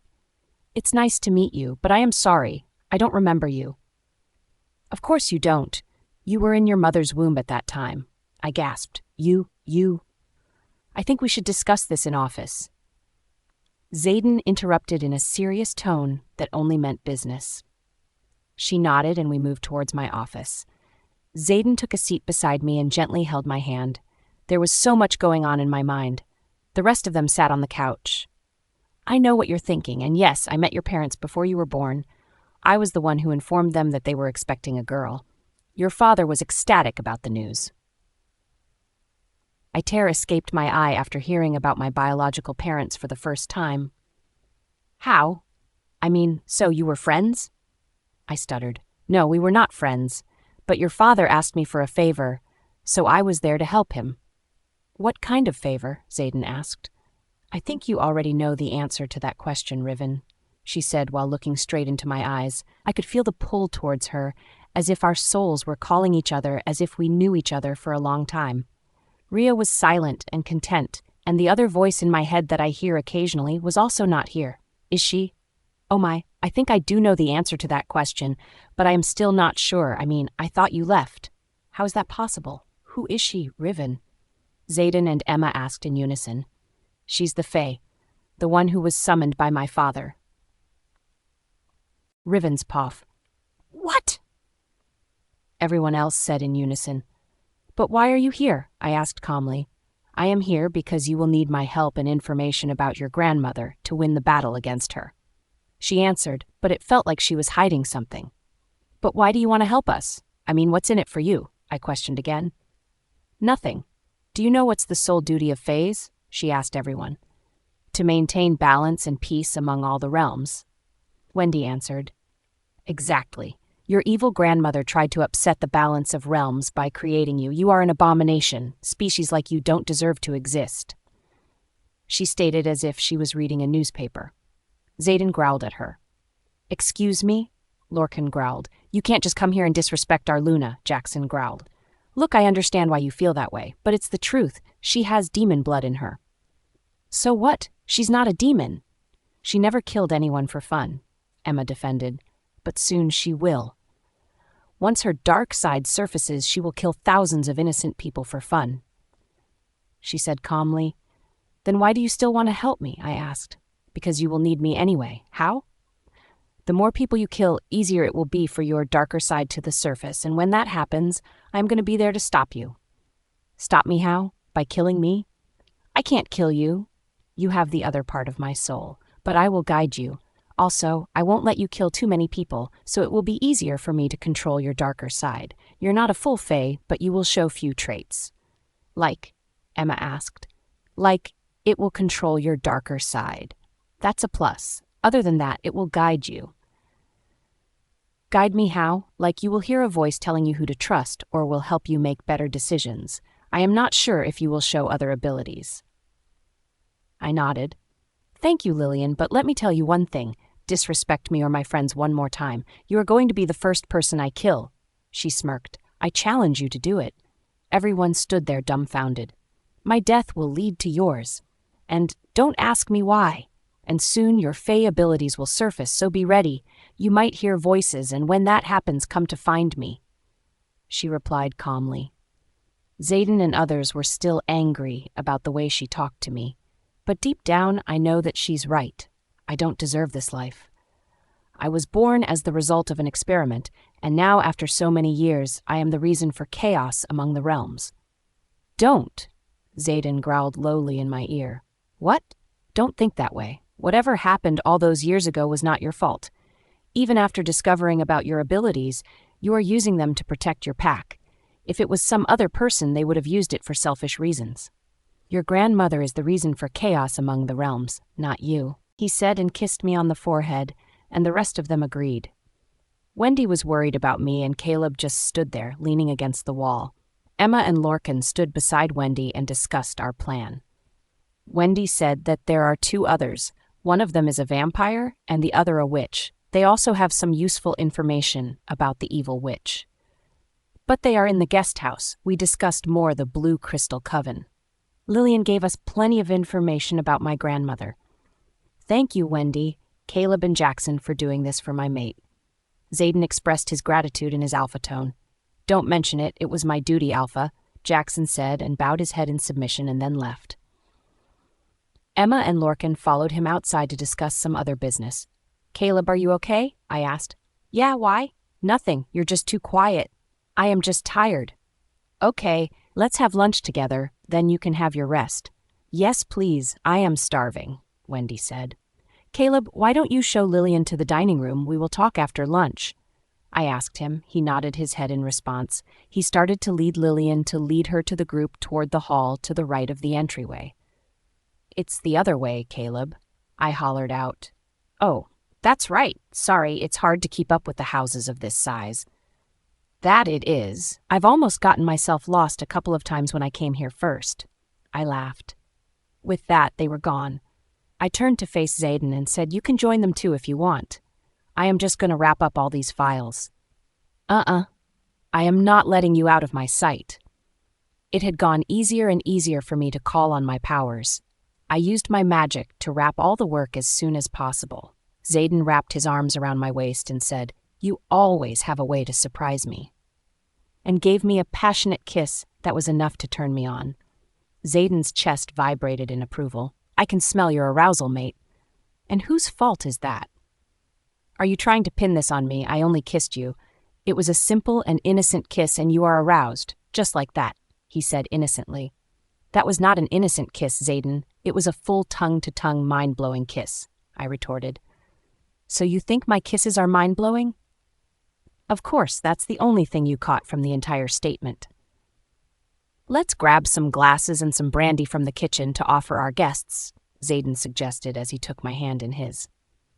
When we entered the dining room, I sat the glasses on the table and took the seat next to Emma. That left Xaden with the empty chair on my right. After Xaden poured the brandy for everyone, he took his seat. I took a large swallow of the amber liquor and relished in the slow burn as it slid its way down my throat. I leaned into the back of my chair and looked at each of my friends. "Lillian, you see each of the people seated at this table?" When she nodded, I continued, "These people you see are not just my friends, they are my family. That includes not just my mate, but Jackson too. I am not going to lie to you. I don't believe in lying. I don't trust you, but my friends do, and I trust my friends' trust, or they wouldn't have brought you here. So, with that being said, you should know that the only reason I am here to listen to anything you have to say is that they want me to. You are right, I can't kill you, but I can definitely torture you. And trust me, I have learned so many ways of torture in the past year, so next time think again before challenging me. I appreciate your help, I really do, but that doesn't mean I have to tolerate your shot." Emma beamed. "If she wasn't connected to you in some weird way, I am all for killing her regardless." She slumped her shoulders a bit and turned away her face. She wouldn't look at me. "Good. You're right, we need to learn to tolerate each other.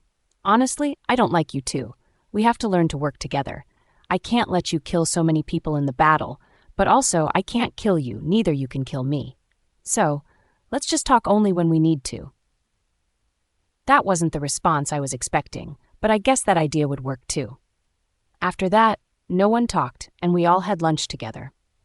Lillian already seems like a nightmare. Hopefully, the other two aren't like her, or I will surely kill someone out of frustration. I don't know if you all have heard the news, but India was hit by a cyclone named Tauktae. And for the last 2 days, we are trapped in our houses with no electricity. Our backups are also not working. My laptop's battery is dead, and the same is the case with my phone. So I'm not going to be able to post more chapters until the situation is back to normal. Hope you all understand my situation. Thank you and be safe. Riven's Pov. Next day, I noticed that Caleb had been oddly quiet. I wasn't sure what was going on with him, but whatever it was, it gave me an uneasy feeling. Why don't we all relax and watch some television in the surveillance room? Zayden asked. I knew what he was doing. I slightly touched Caleb on the arm, signaling that I wanted him to hang back. He looked surprised. What can I do for you, Riven? Nothing, Caleb. I just wondered if there was anything I can do for you? You seem a little off. He smiled. I am okay, thank you. It does seem that you had quite an eventful time while we were away. I should be asking if you are okay? I laughed a little. I could feel Zayden outside of the doorway hiding in the hall. No need to worry about me. You know Zayden and everyone else. I know that all of them will protect me at all cost. He nodded his head as Zayden peeked his head in through the door. You guys coming? I held out my arms to signal Caleb that I would follow him. When I got to Zayden, I wrapped my arms around his and spoke to him through MindLink. I don't know what it is, but something is off with Caleb. He is not himself. He squeezed my arms with his free hand as he returned my thoughts with his. I agree with you. Certain things that only an observant person would pick up on. The way he walks, the way he talks, and his forgetting how to get to the dining room. Caleb has been here almost every day since you moved from the Packless. I thought about what he was saying because I had noticed the change in his speech, and his not knowing where the dining room was, but not the change in his walk. I don't want to jump to conclusions, because this is Caleb we are talking about. He is your best friend's mate. We said nothing else on the matter, because we had to run our attention to our guests as we joined them in the surveillance room. Lillian was seated in the little chair in the corner, close to the entrance of the room, staring out of the window at the front yard. She was keeping her promise of keeping her distance. Lorcan had made himself comfortable and stretched across the sofa with the remote in one hand, surfing through the channels. Caleb stood in front of the security monitors, with Wendy standing behind him, arms wrapped around his waist. Damon clapped Caleb on the shoulders and said, "Are you okay?" "Yeah, I am fine. Excuse me, gentlemen. I'd like to steal my best friend away for a minute," I said. Wendy smiled at me and stood up on her toes to lay a kiss on Caleb's cheek. "I'll be right back." He smiled down at her, but it lacked his usual passion for her. Wendy seemed to not care or notice, so I let it go. I took her hand and led her to my own office that Zayden had surprised me with and opened the door. "Wow, Zayden did all this?" "Yes, and that too in a single night," Wendy laughed. "So you guys finally sort everything out. I mean, this isn't for temporary use, this is one for permanence." "Yes, we mated, and I marked him." I blushed. "Wow, girl, blushing and all, huh? I am happy for you, Riven." "Thank you. Speaking of, how are you and Caleb doing?" Slightly distracted, she said, "Oh, we are doing okay, I guess." That was not a typical Wendy response. I pried some more. "Just okay?" At that, Wendy turned to face me. She was on the verge of tears. I hurriedly shut the door to the office so we could have some privacy. "What's wrong?" "I think he is cheating on me, or at least did while we were in Blue Crystal." I admit that something was off about him, but I could not see Caleb cheating on Wendy at all. He was completely head over heels for her. "But that's not possible, Wen. He loves you more than anything else. Did you feel some sort of intense pain in your body while you were there?" She shook her head. "That means he didn't cheat. If he did, then you would have felt it?" She stopped crying and looked at me. "Oh yes, you're right. I didn't think of that before." "Wendy, what made you think that he's cheating on you?"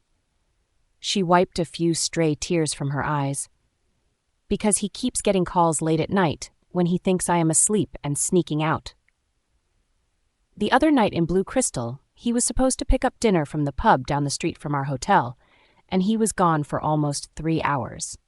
I had to lie to Jackson and tell him that I had Caleb track down a lead on his way because I was embarrassed. It did sound suspicious, so my instincts may have been correct. I truly hope that there's some other explanation for his behavior, Wendy. I am so sorry. I didn't know what else to say. I didn't want to assume that my intuition was wrong, because the Caleb standing in the room with my mate is not the same Caleb that left here a couple of days ago. The thought of being away from my mate too long made me uneasy, so I suggested that Wendy and I return to others. When we returned to the surveillance room, Wendy put forth the fake best smile. Everyone bought it except for me. I walked straight to Zadin, who was sitting in a recliner opposite the sofa Lorcan was on. I reached my hand out to him, and he gently pulled me down so I sat on top of his lap. "So, Wendy and Caleb, how was the coven?" Zadin inquired. "It was just fine. They all were boring witches who liked to mind their own business. It was hard to get out information from them, but we managed. They live their lives being overly paranoid the whole time. The only time they are at ease is when they are sloshed in a pub."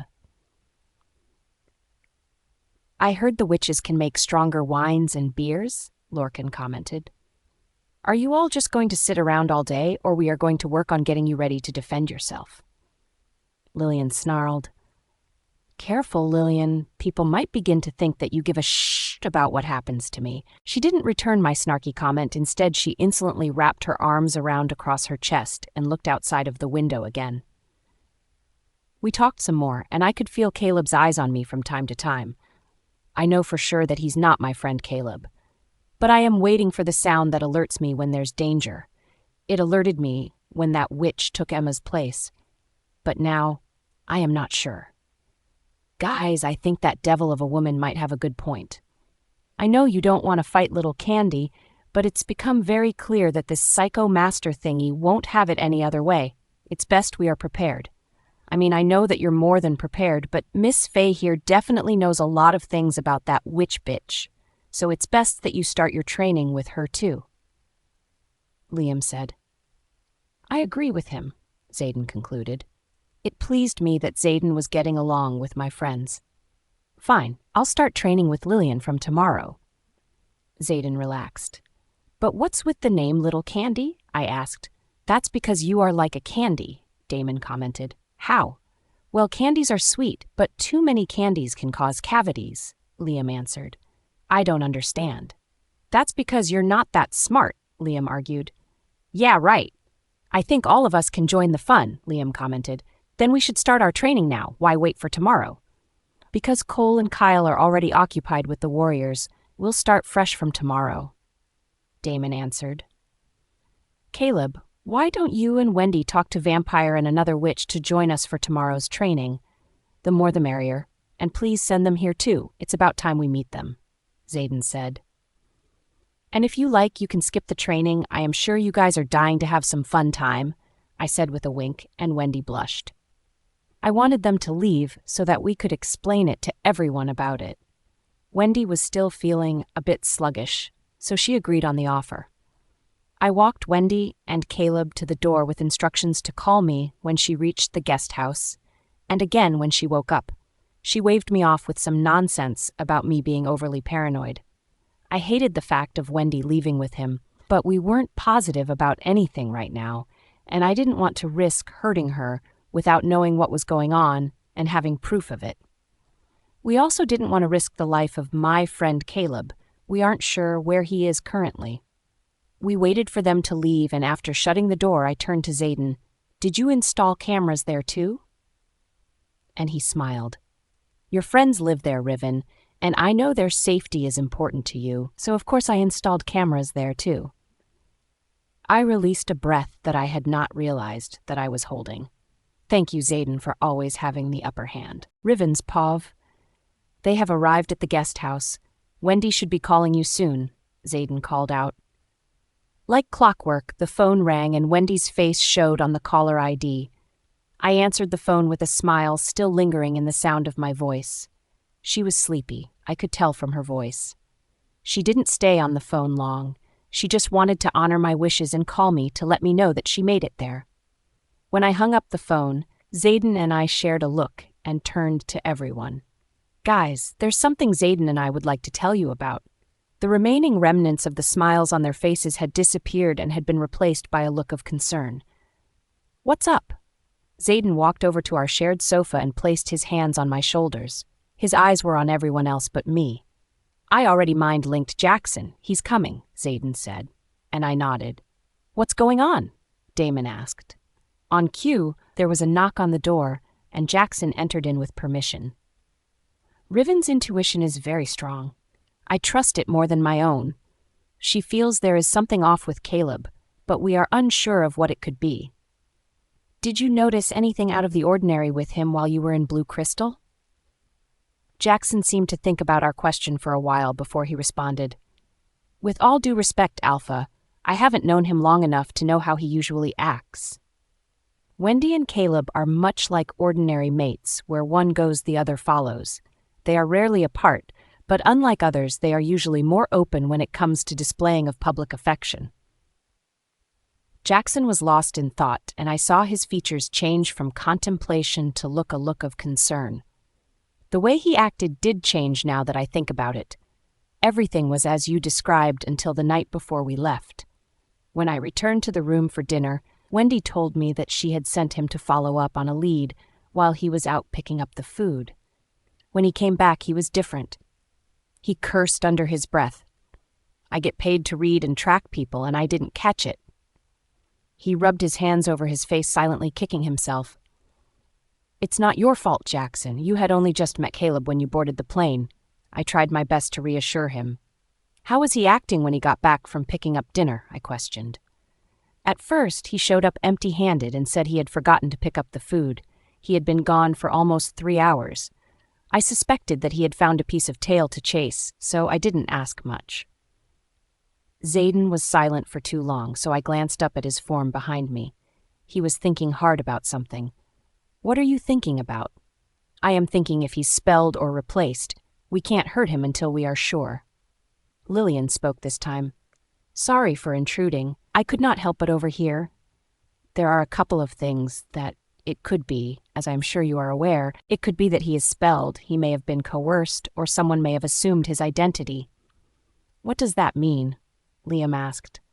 I think someone has assumed his identity, just like last time. I think my grandmother is getting desperate. That's why she's making these stupid moves, I said. I hate to say it, but I agree with you. If he was spelled, then any old witch could have done it, but it would be obvious because he would appear as someone incapable of making their own decisions. If he was coerced, we have no way of knowing, really, but I do not think his love for your dear friend would have changed that drastically. My best guess is that someone has assumed his identity. Lillian stated. Liam stood up from his spot and began to pace. I could see his worry. It was the same as mine. That can only mean one thing. My friend Caleb is in that witch's possession. I am going to cut her into pieces, that bitch, Liam growled. There's still one thing that's bothering me, Lillian said. What's that? I or Riven would have been warned if that was the case. It's one of my power. It alerts me when there's danger around or something is suspicious. Yeah, I have heard those voices too. This time it didn't alert me. Maybe she used some spell or potion on him, but that should be the least of our concern. You need to find out what's their plan and where's your friend, Lillian said. Our discussion was interrupted by a knock and then entered 2 new faces, but I think one of them is a vampire and another a witch. Hello, party people. It's nice to meet y'all. How are you today? The vampire cheered. And in my peripheral vision, I saw Lillian rolling her eyes. The witch smacked his head to shut him up. Hello, Alpha and Luna. Thank you for letting us stay here, the witch stated. We nodded and then asked their names. My name is Samara. I was a prisoner there too, just like him. And I am Eduardo, the most handsome and dashing vampire on this earth ever existed. The vampire introduced. For goddess' sake, stop shouting, Samara exclaimed. This isn't called shouting, sweetheart. It's called expressing yourself. And it's not my fault you lack those skills. Also, please, can someone arrange my breakfast? I would like to have a cheese chili burger. It's been a while. I have had one of those with animal blood, of course. He took a seat next to Lillian and continued his rambling. Hey, Lils, my love, you should have joined me last night. I was bored without you. He pouted, and I almost snickered at Lillian's expression. Strange, Zayden mumbled. What? I asked. I am saying it's strange that someone assumed Caleb's identity so easily, and we couldn't detect it. That's because his identity is assumed by the guardians of the coven, Samara spoke. Their souls are in Master's possession. That's why they are loyal to her, she informed us. And the guardians are nasty people. It's not easy to sense them because they don't have a scent. They can shapeshift, and all of them handle the nasty business of Delesia. Vampire further added. They are extremely strong. It's not easy to kill them, Samara said. That's why I couldn't catch his thoughts, Lillian said. You can read minds? Lorcan asked. Yes. I love hearing your voice, sweetheart. You should speak more often. Vampire flirted in the middle of the discussion. And I think you should shut your mouth more often. Lillian snapped. Babe, you're C when you are angry, Vampire said. The rest of us sat silently for a few minutes before Lillian spoke again. Delesia is not one for taking chances. If one of the guardians has been assigned to assume Caleb's life, then I am sorry to say that your friend Caleb is probably dead, as will be sweet Wendy. How can you be so sure that Caleb is dead? She stood from her chair and walked in a way that appeared as though she was gliding above the floor when she came to stand in front of me, because if the guardian is really here, then he will tell Delesia everything. About Wendy's questioning in Blue Crystal, and all that I have told you. But if we are vigilant, we can save your friend. I wouldn't go as far as to say that I like or trust Lillian, but her concern for Wendy and her willingness to help had warmed me towards her. We needed a plan so we could still train without breaking surveillance on the house. Zayden's solution was the best I had heard, so that's what we went with. He transferred the feed from his computer, set up, and accessed it remotely from his tablet. We had decided that one by one we would take turns watching the cameras for suspicious activity. My friends' lives were in danger all because my grandmother can't handle the fact that someone exists that could one day threaten her. It didn't matter to her that I had no interest in ruling above all the realms with her. It's not fair. Everyone I love is in danger just for knowing me. It's not right. Zayden squeezed me tighter to him and tried his best to comfort me. We are going to do everything we can to protect our friends. I promise. That begins with preparing you to be able to defend yourself from killing someone. AN, what do you think about Lillian's and Eduardo's character? Let me know in the comments. Riven's Pav. Come back, please. Just think, what are you doing right now? I am going to avenge my friend. I ignored their pleadings and walked straight through the ward that replaced the front door. My power rippled and expanded around me, growing stronger as my hatred for Delesia grew. I walked down the gated driveway and further down the darkened black road, hoping the power radiating from me would act as a homing beacon to draw Delesia to me. Come and get me, you. I could feel Zayden's panic as he felt the rise in my power and the extent of my anger. He was yelling at Lorcan, "Get her to the pack house, Riven is losing it." I wasn't losing it. I wanted justice. I tried to send my power out on the search and seizure mission, searching for the man who had just raped, tortured, and killed my friend. No, my sister. I could feel his energy in my surroundings. He was near but weak. I could feel him writhing in pain and bleeding out from where Zayden had ripped his off. Served him right. You can run, but you can't hide, I sent out on the wind. He could hear it. I knew he heard it, because I could feel his fear in the air. I pushed my power further out to levitate the piece of shit and dragged him to me. He kicked and screamed, but no one could help him. I felt others arrived. I was not going to let them stop me from avenging her. Zayden was calling out to me, his voice drowned out from the rage boiling in my ears. Riven, come back. Please let me help you. I didn't look back. I was afraid that if I looked at him, I would lose my connection to the man I was summoning to me. I don't need help. I need justice, and that is what I'm going to get. Lorcan spoke this time. You should not be exposed like this. It puts your life in danger. As I screamed my pain into the air around me, in response to Lorcan's statement, a strong wind blew across the sky. My blood was boiling from the magnitude of my power as the man I searched for was finally in sight. "Oh shit! Did you know she could do that?" I heard Lorcan shout to Zayden. I heard Zayden following me, not to stop me, but because he knew when this was over I am going to need him. No, I didn't. Lorcan begins to slowly follow Zayden, following me, completely awestruck.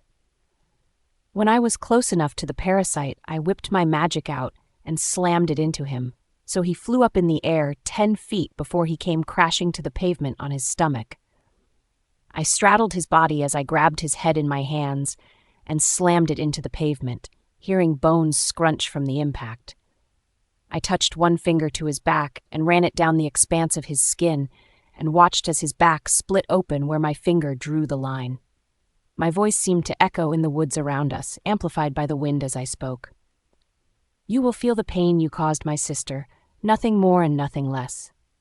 He tried to be strong.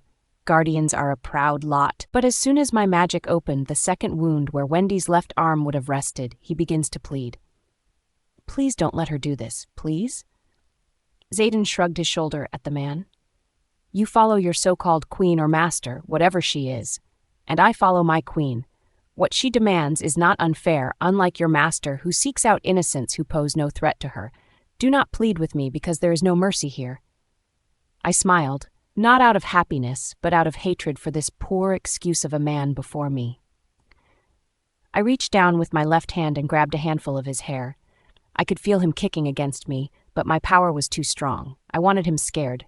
He needed to feel what she felt as he took her life. I leaned down close to his face, and I could see Zayden step closer, just in case he escaped me. I got close enough so my lips almost brushed his ear.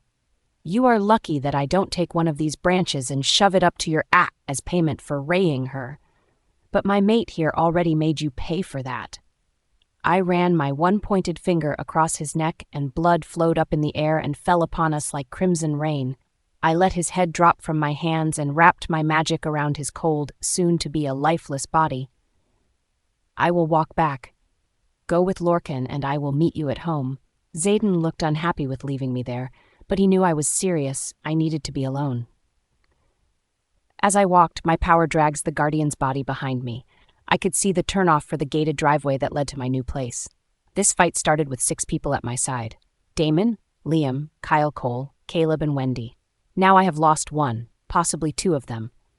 We need to find Caleb. If he was alive, we would find him. If he was dead, we would still find him and bring him home to be laid to rest with Wendy. And I would avenge his death too.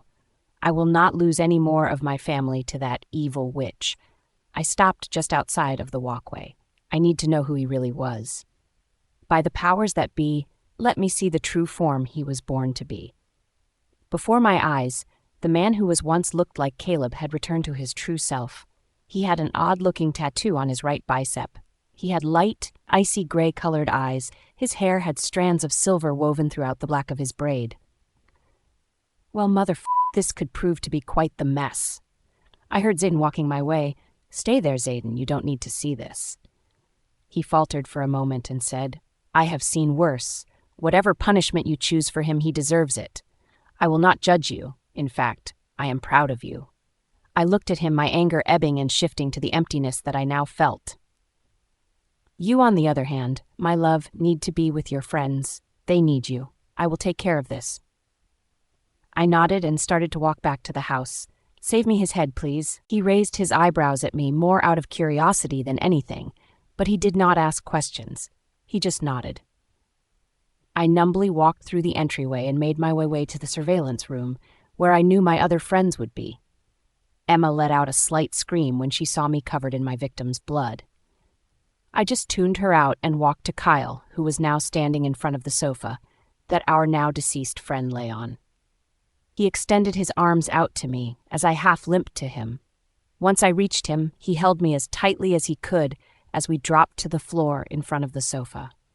The pain came in waves, bringing an endless flow of tears and my body wrenching in sobs. It was the worst pain I had ever felt in my life, like someone had stuck a white-hot blade into my heart and kept twisting, shredding my heart with every turn of the blade. The rest of them stood shocked, and a slow stream of tears falling from their eyes too. Mickey, Cole, Damon, and his mate moved forward and sat beside me. We held each other's hand and cried for our lost friend. I still held Wendy's hand in one of mine, and I held Kyle's hand in my other. We just sat there, while Zayden let us mourn. I had sat there through the different transitions in my emotions. The pain, then numbness, then sadness, then numbness, then again back to anger. Now I was determined. I still had one friend out there that might still be alive, and he deserved the right to either mourn her loss or be laid to rest beside her. I owed it to them for putting their lives on the line for me. "Did you saved what I asked you to?" I asked my mate.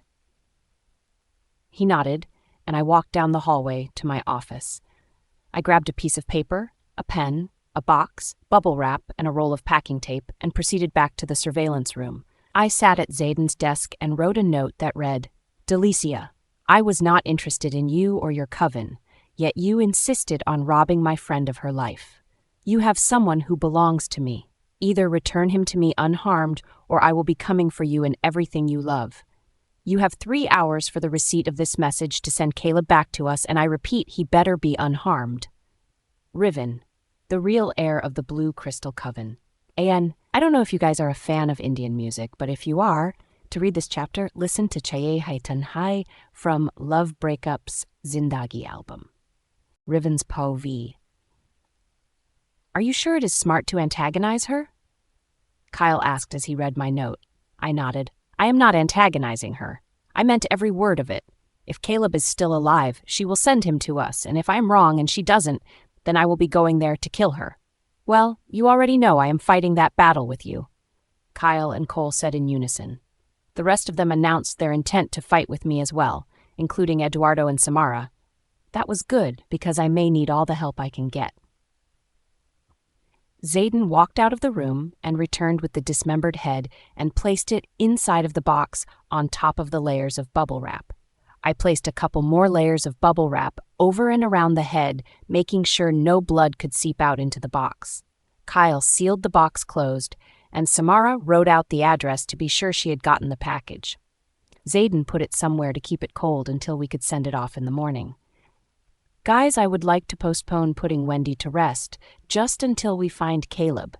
They loved each other. If he is alive, then he deserves to be here. But if he is dead, he should rest with her." "Of course. We are going to find him.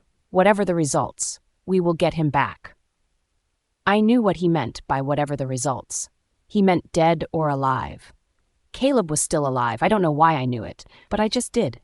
Although when we find him, he is probably going to wish he was dead when he finds out about Wendy. Zayden's Po V. We had sent the package to Blue Crystal over a week ago, and there had been no communication or hint of Caleb's return to us. Riven was trying her best to focus on the training and pack matters, but I could tell that a part of her died with Wendy that day. She's not the same person anymore. Every day, at least a couple of times a day, Samara would try to locate Caleb using a locator spell, but we were having no luck. She said now and again she would catch a glimpse of him, but it would disappear before she could nail down a location. That's how we knew he was still alive. We had determined that standard shipping was not going to be an option. I had to send it out with the help of Samara and Riven, magically using a levitating spell. I don't know if she has even received the package yet. I don't know how long it takes for medical transport because it's never been done before. Samara explained to everyone. I watched as Riven and others paced the floor back and forth, struggling with not knowing when Denicia will choose to retaliate.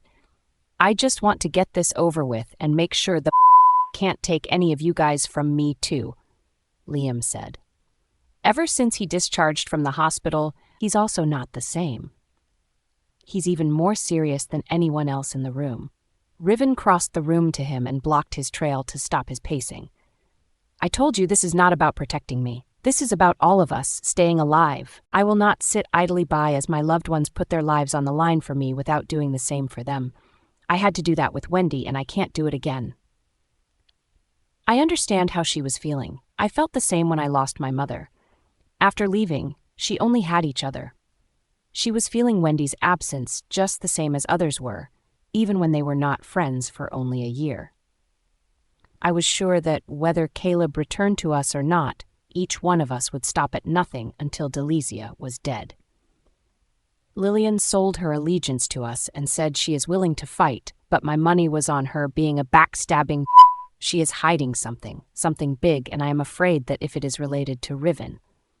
I entered the surveillance room and gave Lorcan an inquiring look. I wanted to know if anything new had developed. He returned my stare with an empty shake of the head, and I nodded. "I am going to take a round at the pack borders," Riven said. It broke my heart. I could feel that she was hurting. A lot of it was concerned and worry over Caleb. Caleb was like a brother to her. You don't have to be a genius to read her face. She was being haunted. It was the pain coupled with her fear of losing me or any of her friends that tormented and haunted her.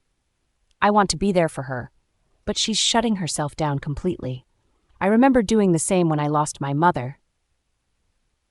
"Want me to come with you?" I asked in hope that she would let me accompany her. She glanced at me over her shoulder and just slightly shook her head, signaling me that she just wanted to be alone. I felt a slight twinge of pain in my chest. She had become distant over the past couple of days. I couldn't help but feel like she was starting to regret being mated with me. Who could blame her, though? Since she met me, it has been one disaster after another. Feeling slightly put out, I just nodded and started up the stairs towards the room we shared. I didn't want her to feel my pain on top of her, so I focused on locking down my mind, closing that mental door that allowed us to communicate telepathically. I went straight to the bathroom, locking the door behind me, and washed my face again and again.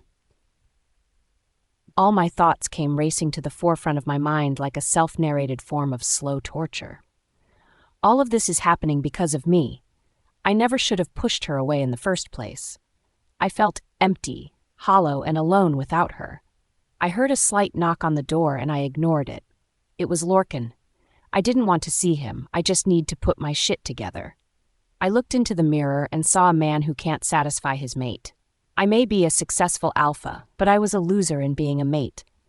I was startled when two small hands encircled my waist, and I felt wetness at the back of my t-shirt.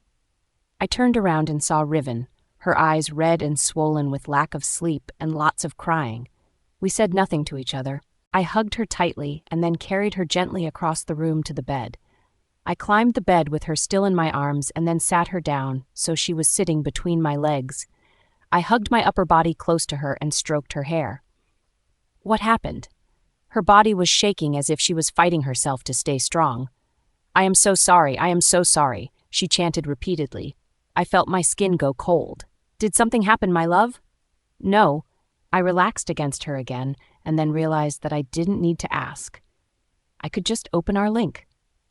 When I reestablished our connection, I was overwhelmed by what felt like a million emotions, and her sobs shook her body even harder. She thought she had lost me, or that something happened to me, because she couldn't sense me anymore after I closed that mental door. Part of me was relieved to know she has still loved me. But it was horrible feeling her in this much pain and seeing her this way. "I didn't leave you, my love. The only way I would ever hurt myself is if something happens to you. Even if you decide you don't want me, I will live knowing you are alive." "Why did you close me out?" I looked at her warily and answered her question with a question of my own. "Why do you close me out when you do it? We have each been grieving so much in our ways that I was protecting you from my grief, so you could face your own." She shook her head as if what I said made no sense to her. "Your grief is my grief, Zayden."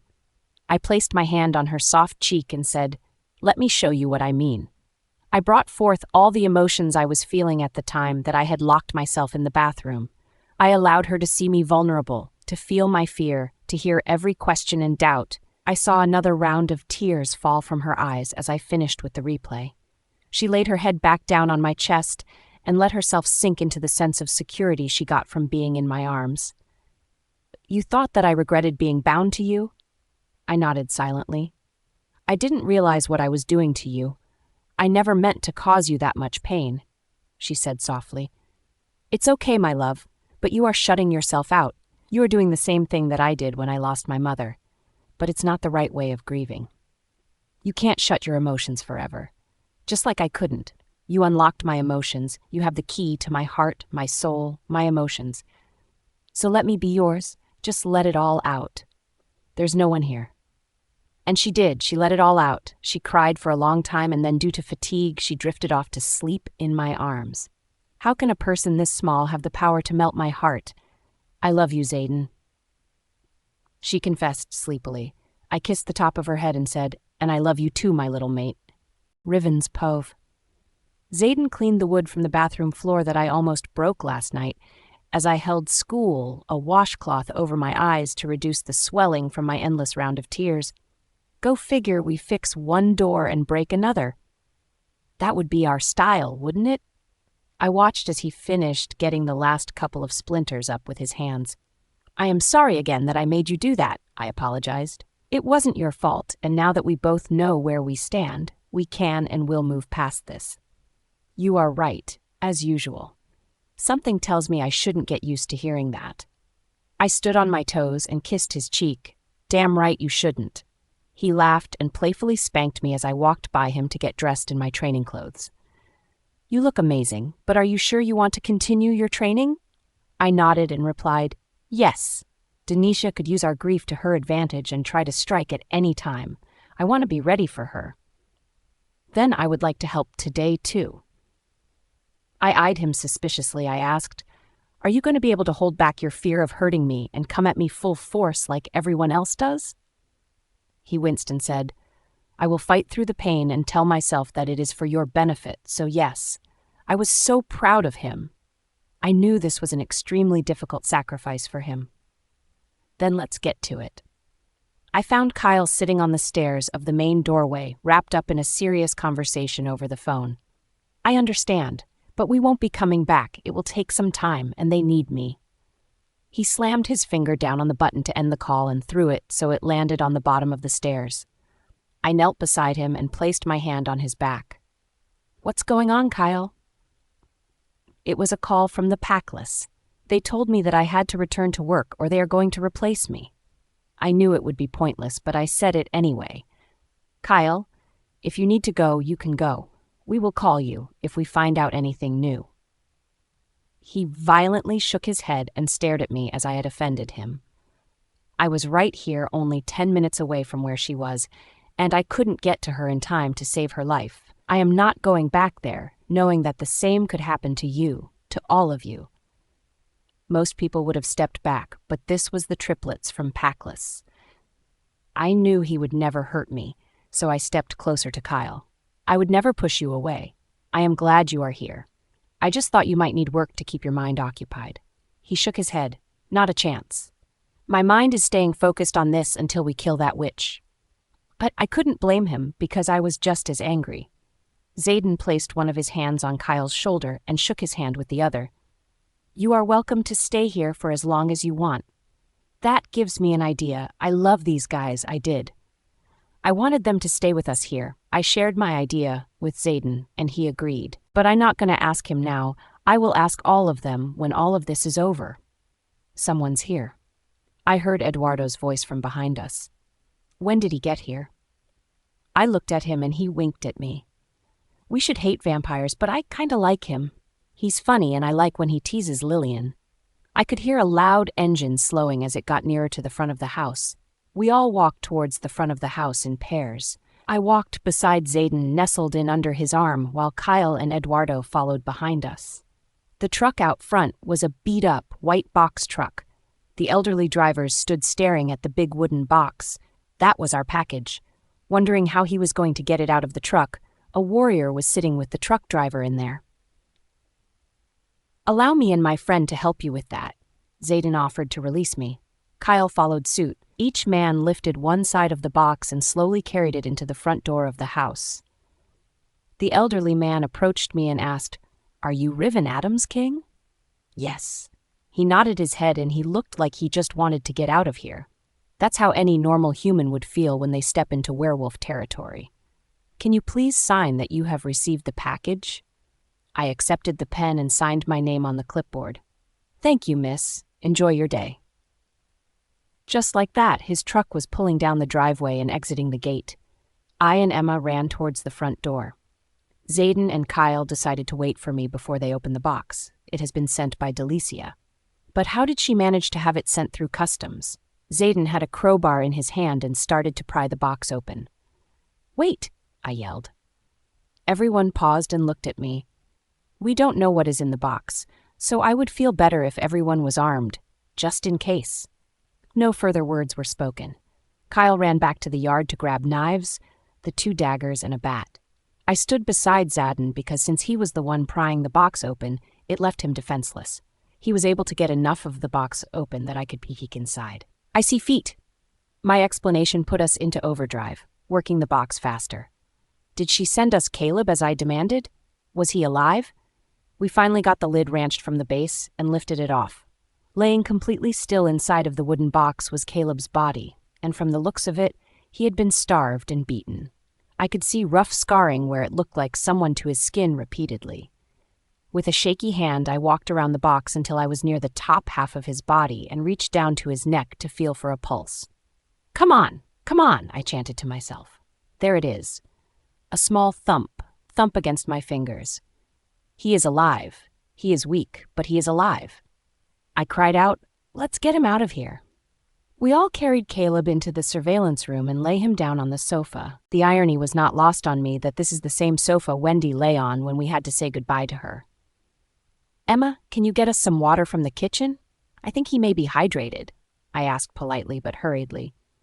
She gave me a quick nod of her head and off she went.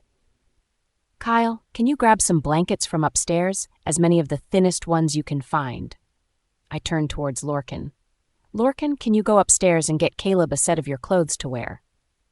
He looked at me for a split second and then to Caleb's still form on the sofa and nodded. I double-checked his pulse to make sure it was still there. When Emma re-entered the room, she had a pitcher, a glass, and a wet washcloth. "Thank you, Ems." I took the washclothes from her and pressed it to Caleb's forehead. He was filthy from head to toe.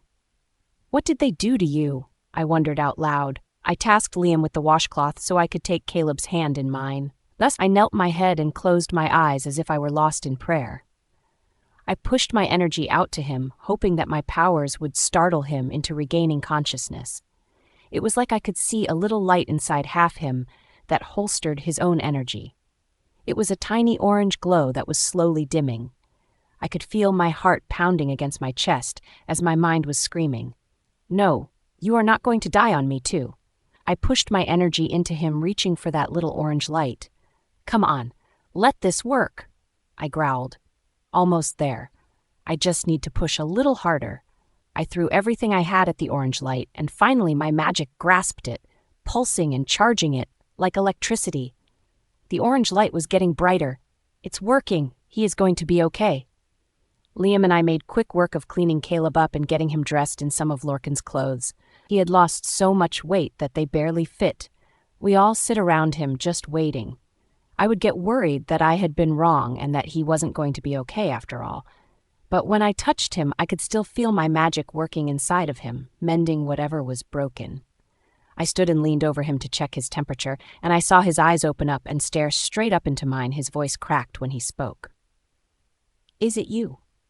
"Yes, it's me." "Everyone's here. You are okay now. You are home." He looked out at all our worried faces and asked that question that I was dreading. "Where is Wendy?"